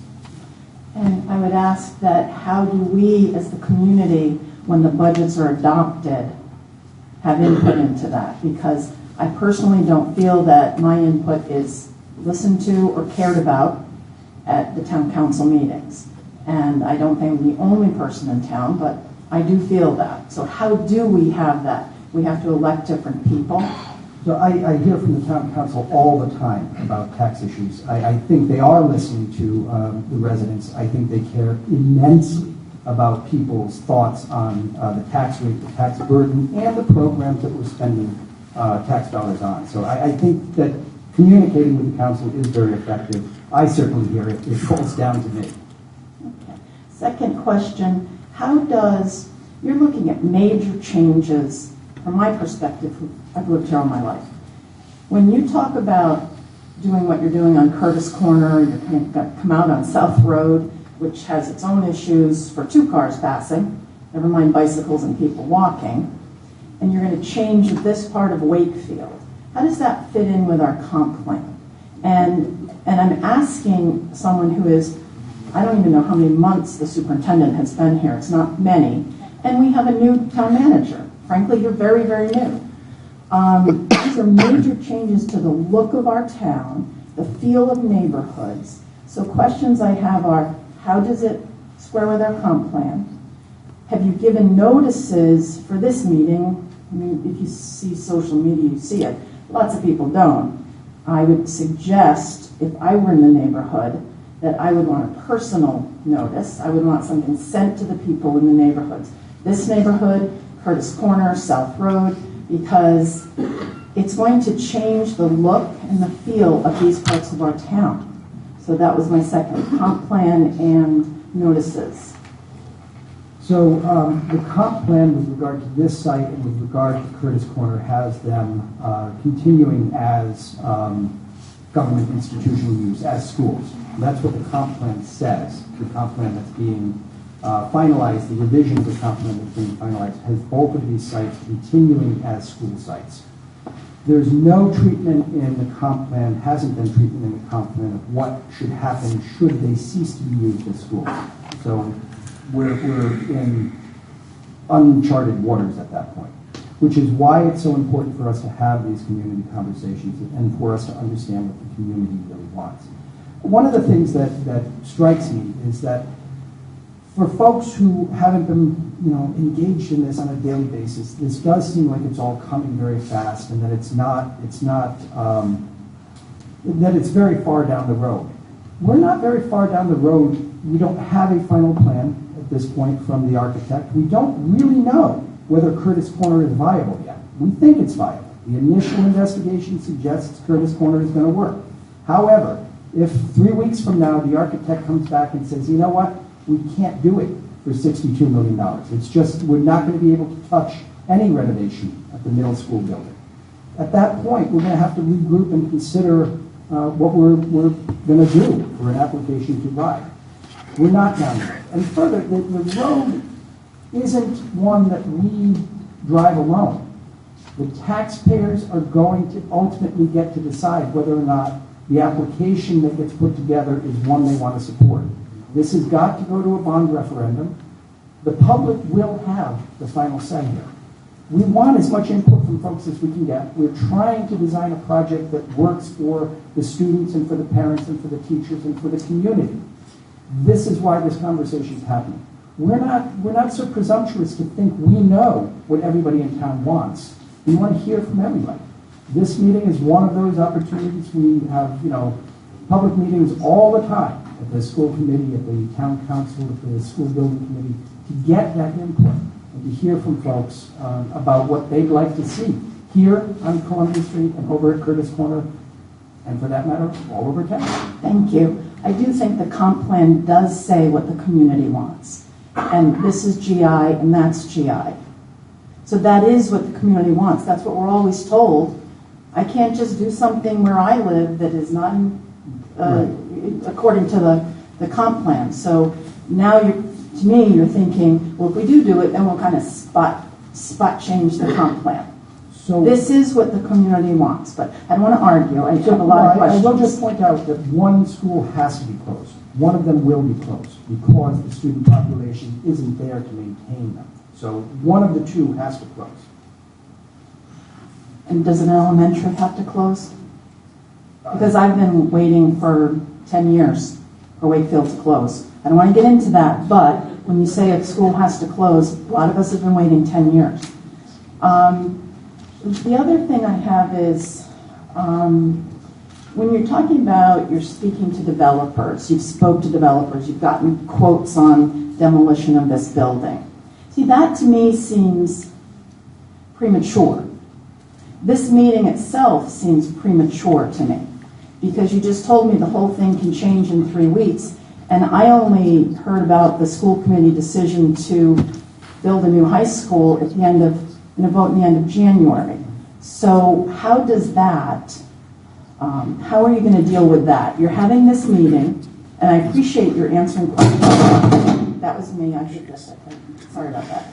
But I really appreciate the answering, that's great. We don't usually get this. But So this is sort of you're damned if you do, you're damned if you don't. If we don't have early meetings, then we're criticized for hiding information. If we have them early, they're called premature. I don't want to get too excited about that. What we value more than anything else is as much community input as we can get. Yes, it's premature. We haven't decided to demolish a building, but knowing what it's going to cost is an important thing for us to know. We haven't decided that we can vacate this building permanently. We haven't come to a final conclusion that this can be done. But we're involving the public early in the process because that's where our thinking is going. We're contemplating leaving this building and going to Curtis Corner. We want to hear from people about whether or not that is a good idea, a bad idea, one that they support, one that they don't support. It's your community. So I feel the obligation, if they're premature meetings, to have premature meetings and to get as much input as early as possible because it's your community. And finally, as the point people, employees of the town, what are each of your experience in major construction projects? I just want to note time, just for respect to all of you here. It is 2:55, so I would ask that we just have the next person come and ask a question. Can I get an answer to that question? And then just have one, if you want to come back after the others have had an opportunity. That's my last question. Okay, so if you'd like to, you could write it on a Post-it, and if Leslie would mind. I think Rob was going to answer. Yeah, I can actually answer. You're okay? Okay. Okay. So in prior city administration, I've overseen the reconstruction of a middle school. When I was a regional administrator for the U.S. General Services Administration, we did reconstruction and construction of federal buildings. For 6 years, I was the regional administrator for GSA, overseeing construction projects throughout New England. So I'm not going to offer that as evidence of being a great expert. I have a great team. It takes a great team to manage complex building projects. And the superintendent?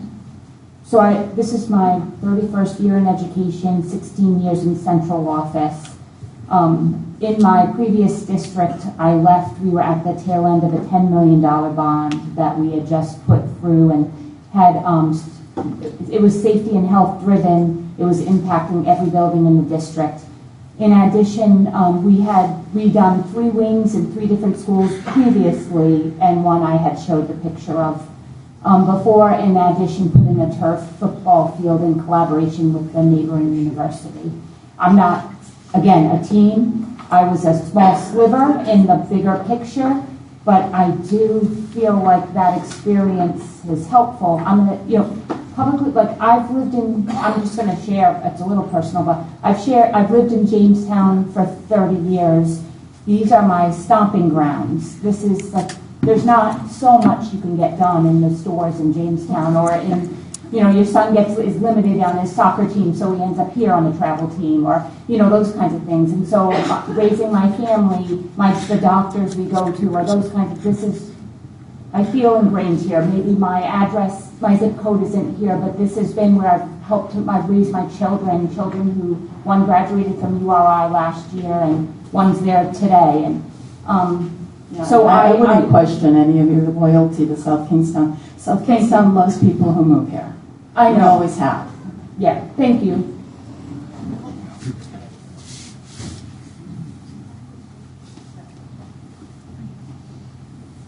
Hello, I hope you can hear me. My name is Richard Youngkin, and I live in the Oaks nearby. And I just want to say thank you for being here and being so lucid about all your comments and helping us understand this. I had a couple questions. One is, why is Hazard School part of the discussion? Is it going to be abandoned? Is it up for sale? Is it for demolition or anything like that?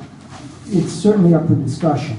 Its utility as a school building is past its prime, and if there were a new facility constructed at Curtis Corner, the uses that are made of Hazard would be able to go over there.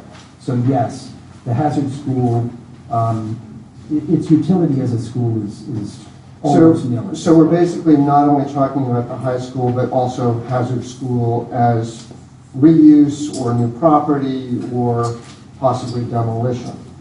No, I can't imagine demolition of the Hazard School. It's a historically significant building. I can imagine it being sold. I can imagine it being put to an adaptive reuse. Folks who look at the building say, you know, condos work. Yeah, it would work in a number of different ways. Right. It can also get the historic tax credits if that's possible. But I'd also like to say just one thing, and then I'll shut up. And that is that there's a lot of embedded energy in this building, and we're in the 21st century, as you've pointed out. It becomes a little, I think, difficult to talk about demolition because of the waste of all that energy. And we are in, you know, our climate change. We've got the hats on. We're trying to do our work. And I think that when you move forward with any kind of reuse plan, you should really think about how can the building be used, maybe not all of it, but a substantial part of it in that, you know, in a good scenario that's beneficial to the town. But I'd like actually to drop the word demolition because I know it probably has to be there, but it doesn't really ring very well with me because of all what we've been talking about, our carbon footprint, the way that we should be looking at the world. We shouldn't be wasting buildings like this. I don't disagree at all. It's not our first choice. The question is simply, are we going to find somebody out there who's got good ideas about how the building can be used in an economical way? We can't. What we don't want is to be a municipality heating a building that isn't occupied, doing security on a building that isn't occupied. We don't want this to become our library that right. We know our neighbors have been doing. This takes me to my third and last question, and that is, when I read about this in the paper, there was one really sort of glimmer of hope, and that was what you said, Rob, in your comments, that we really wanted to tie the two things together, that we really needed as a town to search for the solution for this building before moving on to the next building or the next renovation. And it's kind of difficult because I feel like you're also in a time crunch. Is that true? Is there a time crunch connected to all of this? So our application to RIDE for a 5-year facility plan needs to be submitted no later than September 19th. So that's our time frame. What happens if that gets, this is just a second follow-up, what happens if that gets postponed a year? Does that screw everything up? So the state has limited funding at this point. They may go out and get more funding, but we will be in round 4, I believe, of the applications for state assistance on renovation of buildings. Right. And yeah, I think at some point we push it too far down the road and we run the risk of the state funding not being available. So you sort of lose the window of opportunity? To some extent. I worry about being overzealous because of this perception that we're under the gun. Right. I want us to make the right decision. That having been said, I do think that we have to be realistic and recognize all of the other communities in Rhode Island are coming up with project plans and are going to the state to tap that limited fund of resources. Well, thank you very much. I hope you do get an RFP out that really talks about reuse rather than demo. Thanks.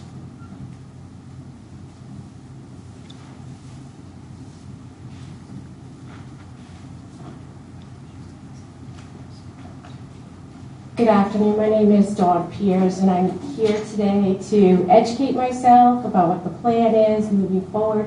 And I just appreciate seeing how many people turned out on a really nice Saturday, and I thank everybody for their time. I'm not an educator, but I think educational models seem to be fluid and transitional, and we are basing such a large, buildings are more permanent, and so it seemed to me that the brief moment we had with what the plan was for Curtis Corner was based on an educational model that could very well be just for this time period. And we would want our buildings to outlast that educational model. And I I was disappointed with that it was not even briefly presented what would happen if it was decided to do the remodel to this building, and as far as educating ourselves on what we really are looking at as far as what our options are. We did see briefly what the Curtis Corner plan was, but I didn't really get an idea of what the change would be if it was done here. Yeah, so I guess that's my thoughts on that. So the stage 2 application that was submitted in February of 19 had the plan for what would happen here in this building if we were to go forward. It was a renovation of the auditorium, a renovation of and construction of the gymnasium. This entranceway going down to the library here, which is right here, this piece, it did look at upgrading a classroom per wing. It impacted, folks, I guess calculated out, said it impacted 80% of the building, but much of the 80% is the general use space around main entrance, library, moving the classroom for the music program, also CTE upgrade to those rooms as well. There was a major adjustment to the facade on Columbia Street proposed. It would have been sort of a modern glass facade, which would have allowed the rooms in the front of the building to be expanded toward the street slightly. Not a lot, but I think they gained something like 10 feet. Well, I appreciate being able to be involved in the conversation while it still is a conversation and not a done deal. It does seem, though, that the purpose of this meeting was what are we going to do with this space if we vacate this high school, and less of these are what the options are, what are you thinking. So it almost feels a little bit like skewed. I mean, part of being here to hear it is so that I can form my own opinion versus what of this couple hour meeting the media decides to portray. So it's really great to hear in person. But I feel it's a little skewed towards the idea of already being decided that it would be vacating this building. So that's because we're pursuing this strategy at the direction of the elected officials. The school committee in this case have said we want to explore, run to ground, this idea of moving the high school to Curtis Corner. So we take our marching orders from the elected officials. They've asked us to investigate this. This is the plan that's being investigated. One of the elements of that plan, one of the things that affects whether going to Curtis Corner is viable, is whether or not we can come up with an acceptable use of this site.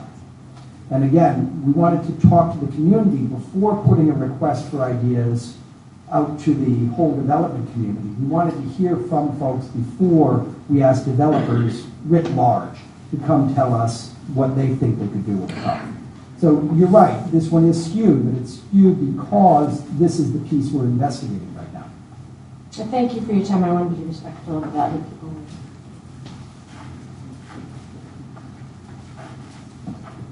Hi all. Okay, so I don't have a question, but I just want to keep everyone abreast of where we are on time because I realize we're all sitting here and I want to be respectful of what we have understood for our time commitments today. So we are at about 10 past 3 right now. We have, as far as I can see, about 4 more people with questions. I've asked those people to focus it down to their one most burning question. My hope is we probably stay for about 10 more minutes of discussion and then we'll do a little bit of a wrap up here. But just so people know, we're sort of planning to run about 20 minutes over to get to our last few questions here. Hi, my name's Kirsten. I have 2 young kids. We moved here about 10 years ago for the town and for the school. Thank you so much for being willing to do this. This is the first time I've come to one of these, and it's so helpful. I appreciate being part of the discussion. We are currently in it, looking at kindergartens and trying to decide where to send our kid, and not just to kindergarten, for the next years. I'm sorry, I'm like very in it. And I know that all of you are in it too, because you love the town. But we're really in it because we're trying to send our kids somewhere. How embarrassing. So my question is, I know that this feels like it's rushed to many of you, and it feels like it's going fast and not fast for some of you, but for me, it's too late. For me, it's what happens if this doesn't happen? And what happens, and what does our town look like? And did we actually stay here, and did we move? So what happens? Are we back to round 5 if this doesn't happen? Are we moving towards scrapping everything? It seems like it's been scrapped so many times and then starting fresh that we're not making much forward momentum. And it seems like we could kind of keep cycling with this if we don't just make a plan. And so I appreciate you doing this and making a plan and moving forward even though it may be premature. Because it's not premature for people who are in it and trying to decide now what to do with their young children. So what happens, I guess, is my question. I'm sorry. I didn't expect that. So another funny thing about this process, and you know, a lot of these community wide projects, each of these starts and stops feels like it's an abandonment of a path. But in reality, they're all very connected. In reality, we've learned as we go. We haven't resolved all the questions to everyone's satisfaction by any stretch of the imagination. But by looking at what it would cost to do this, we've got a budget for a high school at Curtis Corner. The question again is not, should we start a whole new thing over there and forget what we learned about our budget? It's what can we do for $62 million or $65 million here? What can we do for $65 million there? Which is going to be the better educational outcome? We've learned. I mean, we are dragging ideas from each of these you know, even the Robert Hendricks legacy planning group exercises taught us something about what we want. We do want. The community has said it wants 21st century spaces. So the question on the high school right now is, can you do that here in this building? The answer is a little bit. Can you do more of it at Curtis Corner? The answer seems to be yes. And so now if we can live with our budget numbers and we can move toward that vision at Curtis Corner, we're actually pretty far down the road, not because we're starting to run faster down a path that is unconnected to what we've done previously, but because we're carrying the lessons from all of those starts and stops. Absolutely. At this point, and as Rob stated earlier, it's not just us, it's elected officials, but there also is a very thoughtful school building committee that has given so many, many hours, long before I was here. I just hopped on a bus that was already moving forward. And I know that folks, I know we say, oh, here we go again. It has been building upon each other. It's not unfounded. As we work, we are using all the previous work that was put together. The information that did pull out of the legacy group did say they wanted the high school to be a huge focus, that they wanted 21st century learning spaces. This was all a commitment that we are continuing. We do know, and Rob and I and our team have talked about it often and will continue, that our school buildings need to have long-term planning, not only for kind of what this looks like as we envision ourselves, but how we maintain moving forward. And we know this is not, we do a 5-year plan, we do every year. This needs to be something we're committed to 5, 10, 12 years out. And we need to know the plan as we look to those, the school committee, the town council, those that we do need to answer to, and the larger, bigger than that, the community. So please know we're committed to that. It's new for Rob and I to be working together this year, but that has been one of our top priorities. We know that we don't want to be back in this situation again, and we will be if we don't have that thoughtful plan. I actually emailed a parent this morning who has children older, but said, and they won't necessarily, their child won't touch this planning because they are older. But it doesn't matter. What we do tomorrow matters, and what we do every day matters. And I feel your urgency. 180 days of school year is not an awful lot to, and every single day matters. And so please know that we have to be all in this plan. So I don't want to say, what happens if we don't? I ask myself that every day. I'm not going to lie. What do we do if we don't commit and see this plan through? But it doesn't mean that we're not committed and we won't have the strong, smart team of the school building committee and school committee and town council and all of you to step through it together. But we are committed to that. So to your question of what happens if we hit a bump in this plan, we've got to take care of the Jacobs reports 1 and 2s. Those life safety health issues have got to be taken care of. They will be taken care of. We're continuing to do that work even as this larger project goes on. There are now security vestibules on all of our school buildings in South Kingstown. We've made security upgrades to all of the school buildings throughout the inventory this past year. We will continue to improve the facility HVAC systems. That work has been done recently. The parking lot at Peacedale will be done this summer. Those projects, the sort of shovel projects, the nuts and bolts things that have to be done are being done, even as we're talking about doing these larger, more sort of visionary things.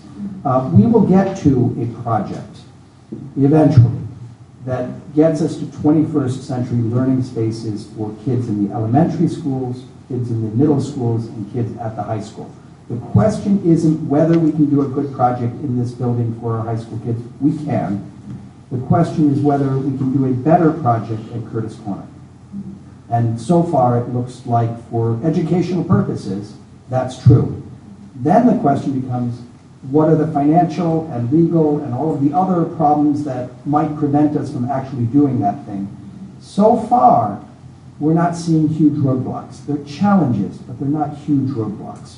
We think we can get to the educationally better project at Curtis Corner as a matter of law, as a matter of finance, as a matter of tax policy. We think we can get there. But if we can't, we've got a stage 2 application that was submitted last February that can be modified, has largely been modified, that would do a project here quite well. Okay, thank you. I appreciate it.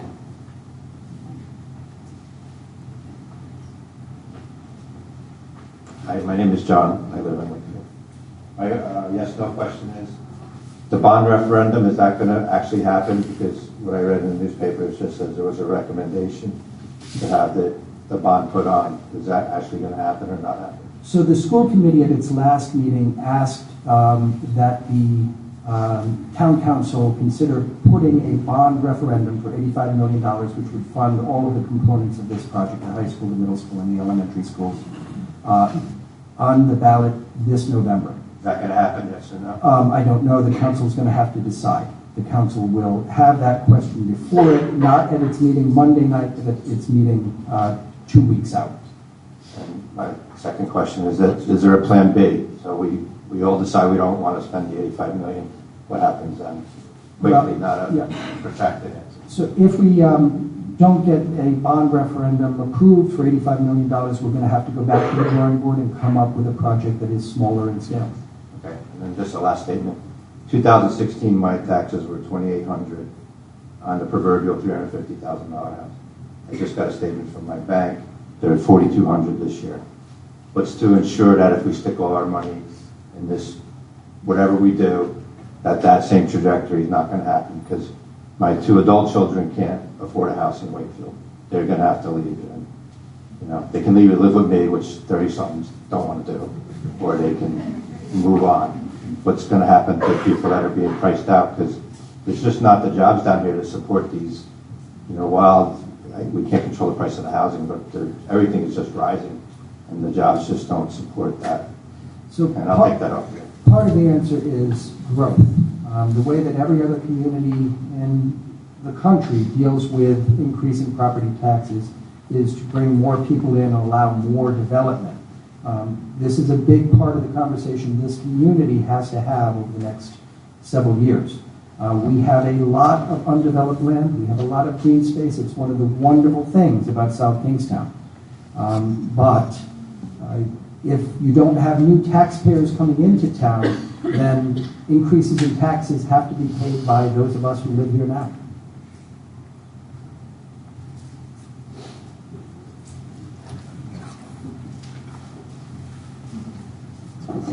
Hi, my name is Greg Sweet. I'm from Wakefield.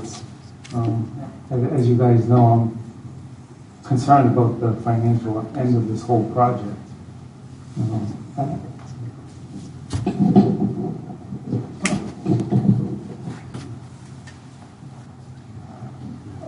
Have you looked at the project at all to see which piece of property could be sold off that would give the town the biggest bang for the buck? I think you got to look at the students. There's no question about that. But you also have to look at the taxpayers. So the answer is yes. We've done, rough yields, number of housing units you could get, and it's really housing units. There's some mixed use here. There's some mixed use possibility, again, because it's government institution zoned now. We'd be looking to do zoning that was compatible with the neighborhood. Maybe some mixed use in either place works, but that's, a conversation that would have to be had with the people in those neighborhoods. But yes, we've done rough yields on housing units and the taxes that would be associated with redevelopment at either of the two sites. They're both complicated, and sort of guessing at where you're going to end up is hard because we don't really know what the neighborhood would tolerate. We don't really know what people want over there. South Road School, if it were put into private development, yields more at the Curtis Corner site. If you take those two, the Curtis Corner and South Road, and make those a neighborhood, that generates a lot of housing units.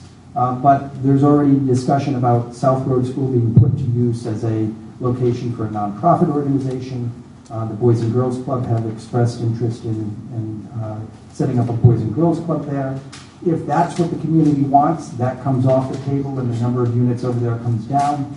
So generally speaking, they're not radically different. But South Road, Curtis Corner yields more housing units and is better in terms of improving the tax base if we were to see residential development.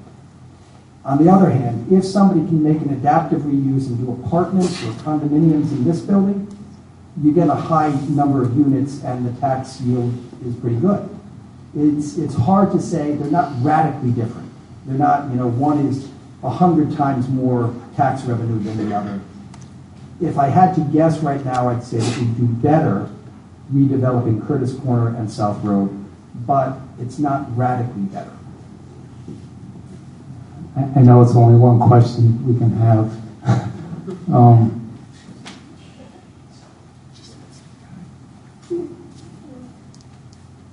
That would, the Curtis Corner, I'm assuming you could put more houses, maybe like commercial things of that nature in there. That ultimately would probably generate a fair amount of taxes, which we do need because we can't keep taxing people, that are already here. Is that also part of the equation? Yes, it is.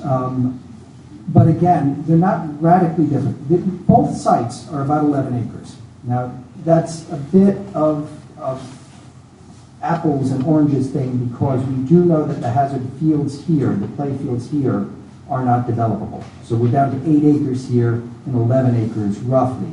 Again, there's a lot of wetlands, but roughly 11 acres over there. Waterfront property. Yeah. So yeah, the yield at Curtis Corner South Road would be higher, and we would end up with a better tax generating neighborhood, which would reduce taxes for those of us who are paying taxes now, because we'd be adding people to the properties to the tax roll. But we're going to see some addition here. And again, part of trying to figure out what's happening here is if we go out and the world says, yes, we can do condos, forget about it. I know we got a clever technology that we know how to do the plumbing in here and it's going to be fine. That generates, at that point, quite a few units in this building. This is a big building. It's 235,000 square feet. This is a big building. So maybe the Boys and Girls Club could take a section of this building instead of South Road. Yes, I mean, it's certainly a possibility that this building could be put to an adaptive reuse that has offices and nonprofit organizations and a Boys and Girls Club. But we've got to figure that out. We're not there yet.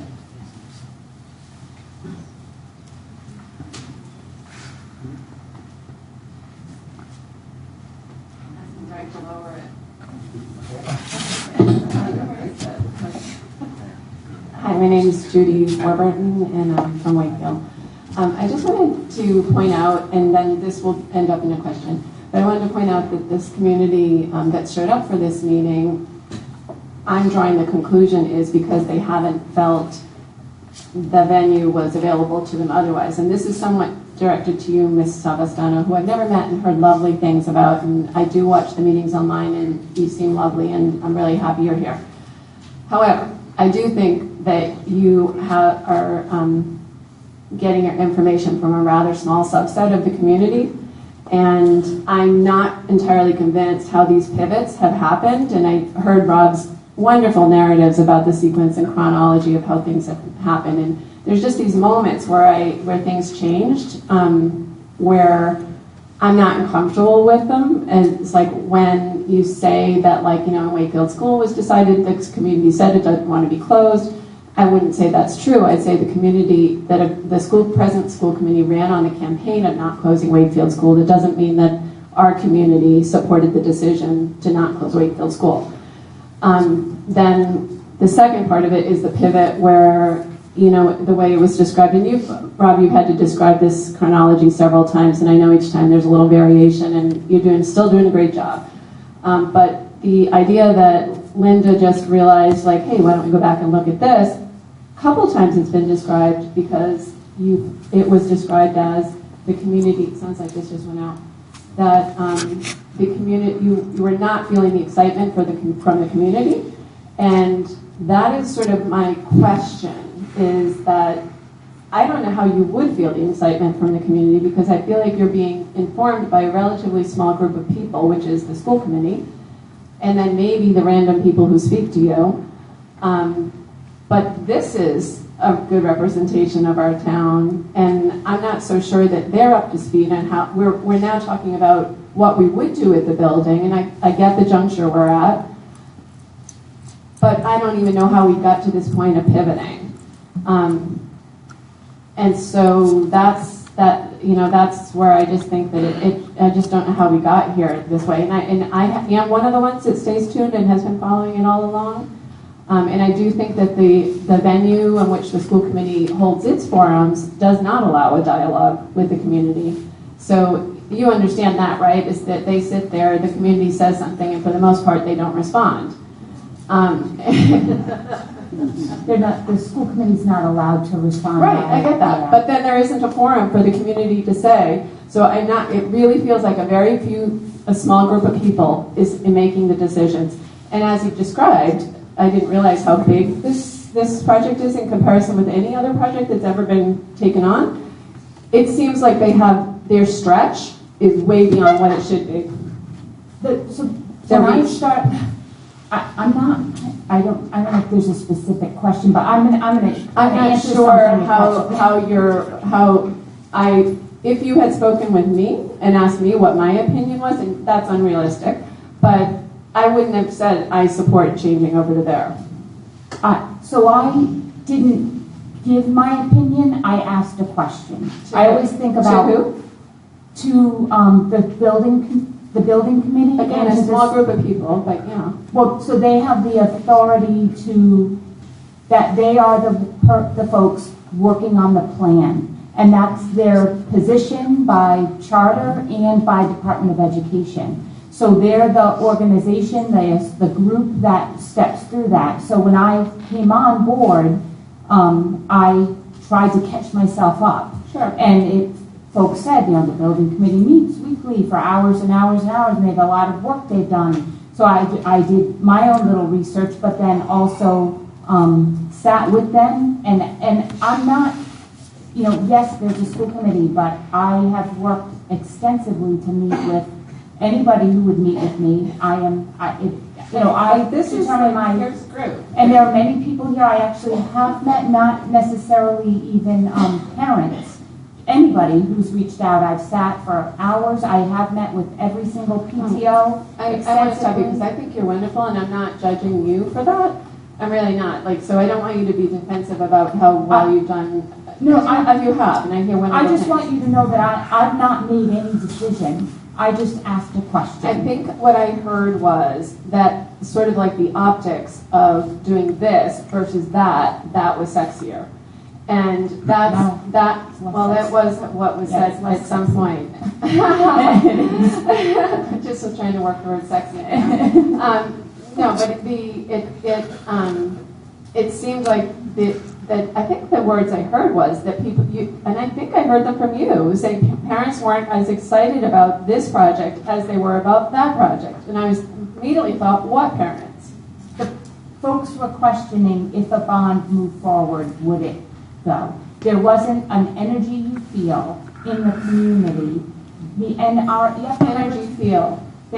you feel when you feel that a bond people are onboarding to it. But with that said, if all I did was ask the question, I asked the question, could we consider another location? Because it is one of the biggest decisions we're ever going to make. I don't blame you for asking that. I'm just questioning the input. And then I do want to say one more thing. I have an extensive, exhaustive background, which I have PTSD about, and doing proposal, grant writing, procurement, including being directors of corporate foundation relations at numbers of large institutions. And one of the major tenets that you don't violate is chasing money. Because that's akin to saying there's money on the table, which I've heard people on the school committee say. And the question then is obviously implied is what would you do for that money? And that's not a question that we should be answering. And I certainly don't want somebody else, and especially the school committee, making that decision about what I would do for that money that's on the table. And so chasing money is a major ethics issue. If the funding source knew that the community was not supporting it, and as evidenced also by the fact that the school committee was not 100% voting forward on this. Two of them expressed great reserve about moving forward, but then they chose to go with the group so that they could then say to RIDE that we had a unanimous vote. That's not necessarily an authentic and sincere representation. I'm not sure that you have the pulse right now on what the community wants. So just a clarification, it's not my decision what the community wants, so it's the community's decision. And you're saying that will result in the bond, the vote in the bond? I'm sorry? You're saying that will reveal itself in how they vote in the bond? No, I'm saying that is determining our journey as we move forward together. I'm not the only voice. Oh, I get that. I'm just saying it seems like the bond is the moment where we'll get to see what the community wanted, or is this the moment where we get to see what the community wanted? All of the above and many more, I hope. Okay, because I'm not sure that the community, many of which didn't know about this, I certainly did, were on board with it until today, and maybe even 3 to 4 days ago. We're on board with knowing what was happening and the potential outcomes and the implications. I've heard that. Will absolutely do everything in my power. I think we should look at the school committee. So my opinion. One note that I'd make about the size of this project relative to other projects. This is clearly the largest project we've undertaken. One of the things that you'll hear from other folks in the community, I've heard it, is this is actually about the same as what our debt level was when we did Broad Rock. And that's true. When we went to Broad Rock, it was a $10 million school project. We had $36 million worth of debt. If you take the time period, it's not that radically different in terms of the total debt load. If, especially, you're taking the 50% reimbursement off, this project's actually not an uncomfortable or an unknown environment for the community. We had $36 million worth of debt back in 2000. We will have $85 million of debt associated with this project, and we will be responsible for paying back about 42.5 of that. You're above my pay grade with talking those numbers. I just wanted to say is that it's general bad practice to chase money, and I've heard Ms. Comiskey say it. It's like, well, why would you do this? There's money on the table. I heard her say it on Thursday night's meeting. And I've heard people say it on social media, that there's a chance that we won't get the money. And I've heard you say it just today. Somebody just asked, what's the harm in waiting? And you were concerned, and maybe rightly so, that the money might dwindle and not be there. And I get that. But chasing money to do something that could irrevocably change the landscape, the personality, the debt, everything to the town, to chase money, is not best practice. I prefaced my statement there as well with, we shouldn't be doing it just because the money might Right. go away. Yeah, And yeah. I do believe I heard that. it. Rob says that all the I time. know, I heard him. He does a great job. Yeah, okay, thank you. I believe this is our last question. And I'm piggybacking on the last speaker, my name is Carol Joseph, I live here in town. I think a lot of us are a little concerned that this is coming from our school committee, who not too many of us have a good feeling that you're being so fiscally responsible. Right now, South Kingstown, we're operating at a $23,000 per pupil expenditure. That's outrageous. That has to be one of the highest, not only in our little state, in the country. How do we possibly get there? And then giving them this huge project that they're, yes, let's go forward with this, and our previous speaker was correct.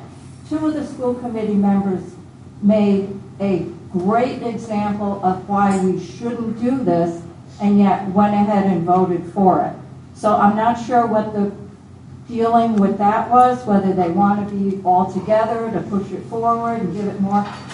But 2 of them even realized that this is on shaky ground. It's a huge project. How many things in building run over? We don't have any money to let this run over. There is ledge, and I don't know if you're saying, well, no, the ledge isn't an issue. Well, it was an issue years ago when this was looked at. The ledge is still there. The road couldn't come in because of the ledge. The building, you're moving it from here to there. You're hoping the ledge isn't there. It's a shaky deal. Having it stay here is a less shaky deal, and I think until we get our fiscal house in order, we shouldn't be taking on any more instability in this town. We cannot afford it. I personally can afford it, but that's not the point. Just because some of us can afford it, we shouldn't be pushing ahead to have the taxpayers pay as much as they possibly can and not getting any bang for their buck. We're operating this town with 4 elementary schools is outrageous. We have teachers teaching to half-empty classrooms. There has to be a feeling in there. We care more about keeping teachers and staff on than to putting that money into our programs for our children. That's obvious, I think, to most of the people in this room. Are you want to pose to the panel? I think this needs to be put a hold, because we're not fiscally responsible. If this school budget was being held fiscally responsible, you'd say, okay, we'll do a leap of faith and let's do this. But we haven't been fiscally responsible for years and years and years.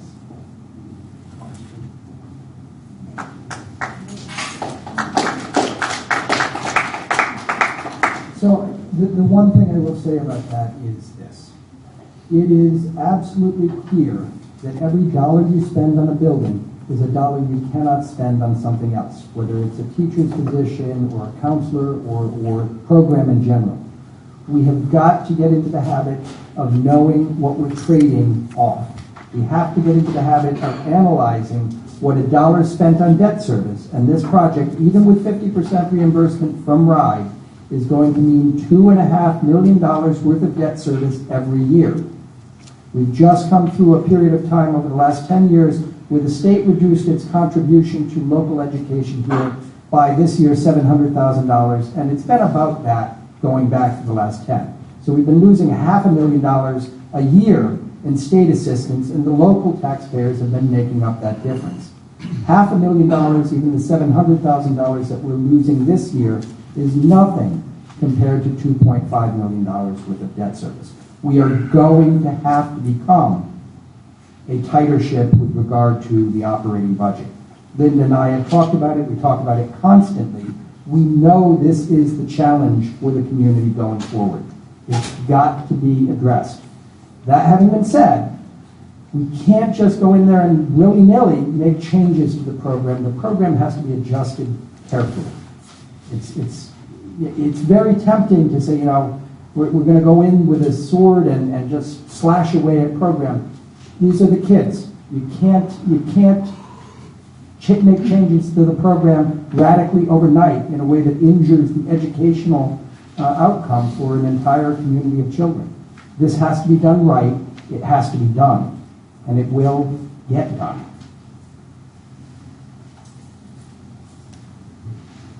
Thank you. First, I want to just acknowledge it. I know it can be hard to get up and ask a question, stand at a mic, and share. So know that we are here. I've said a million times to folks, my door's open. But thank you for those that have gotten up and shared their questions or concerns or asked and stepped through. I just have to share too. I have a background in math. I started as a math major, so my head is always in the numbers. And when I think of square footage and I think of the responsibility of it, there is a lot of square footage here. And so it's hard for me to think about the 235 plus hazard, so plus the 25,000 square feet there, and the continued maintenance of that.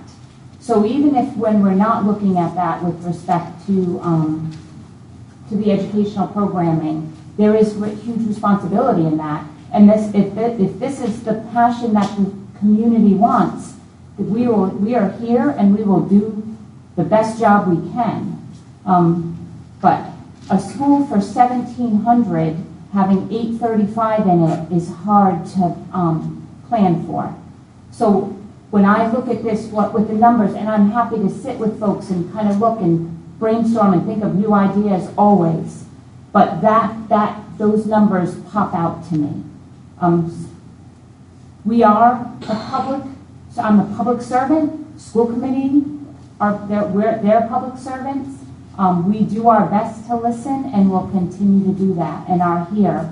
And I know it is a double-edged sword, having conversation long before decisions are made. And it feels often, I think that every day, not just on larger decisions, but on smaller ones, where you try to gain input, but then while you're gaining input, folks are frustrated that you don't have the final decision yet. So there's a catch-22 here with us as we step through. But we'll continue to listen and gather your feedback. We post this as a public meeting, but had some great ideas for other ways to reach out to those in the community to make sure you're well aware. So thank you for your precious time today. Gina, just before we go, I'd like to acknowledge in the audience we've got the chairman of the school building committee, Councilman DeCruz. We've got J.C. Northrup from the school building committee and the school committee. I think I see Kate, is that right? Kate Mazzanotti, and Deb Kelso, also a member of the town council and the school committee, school building committee here tonight, and Joe Bealey from the town council.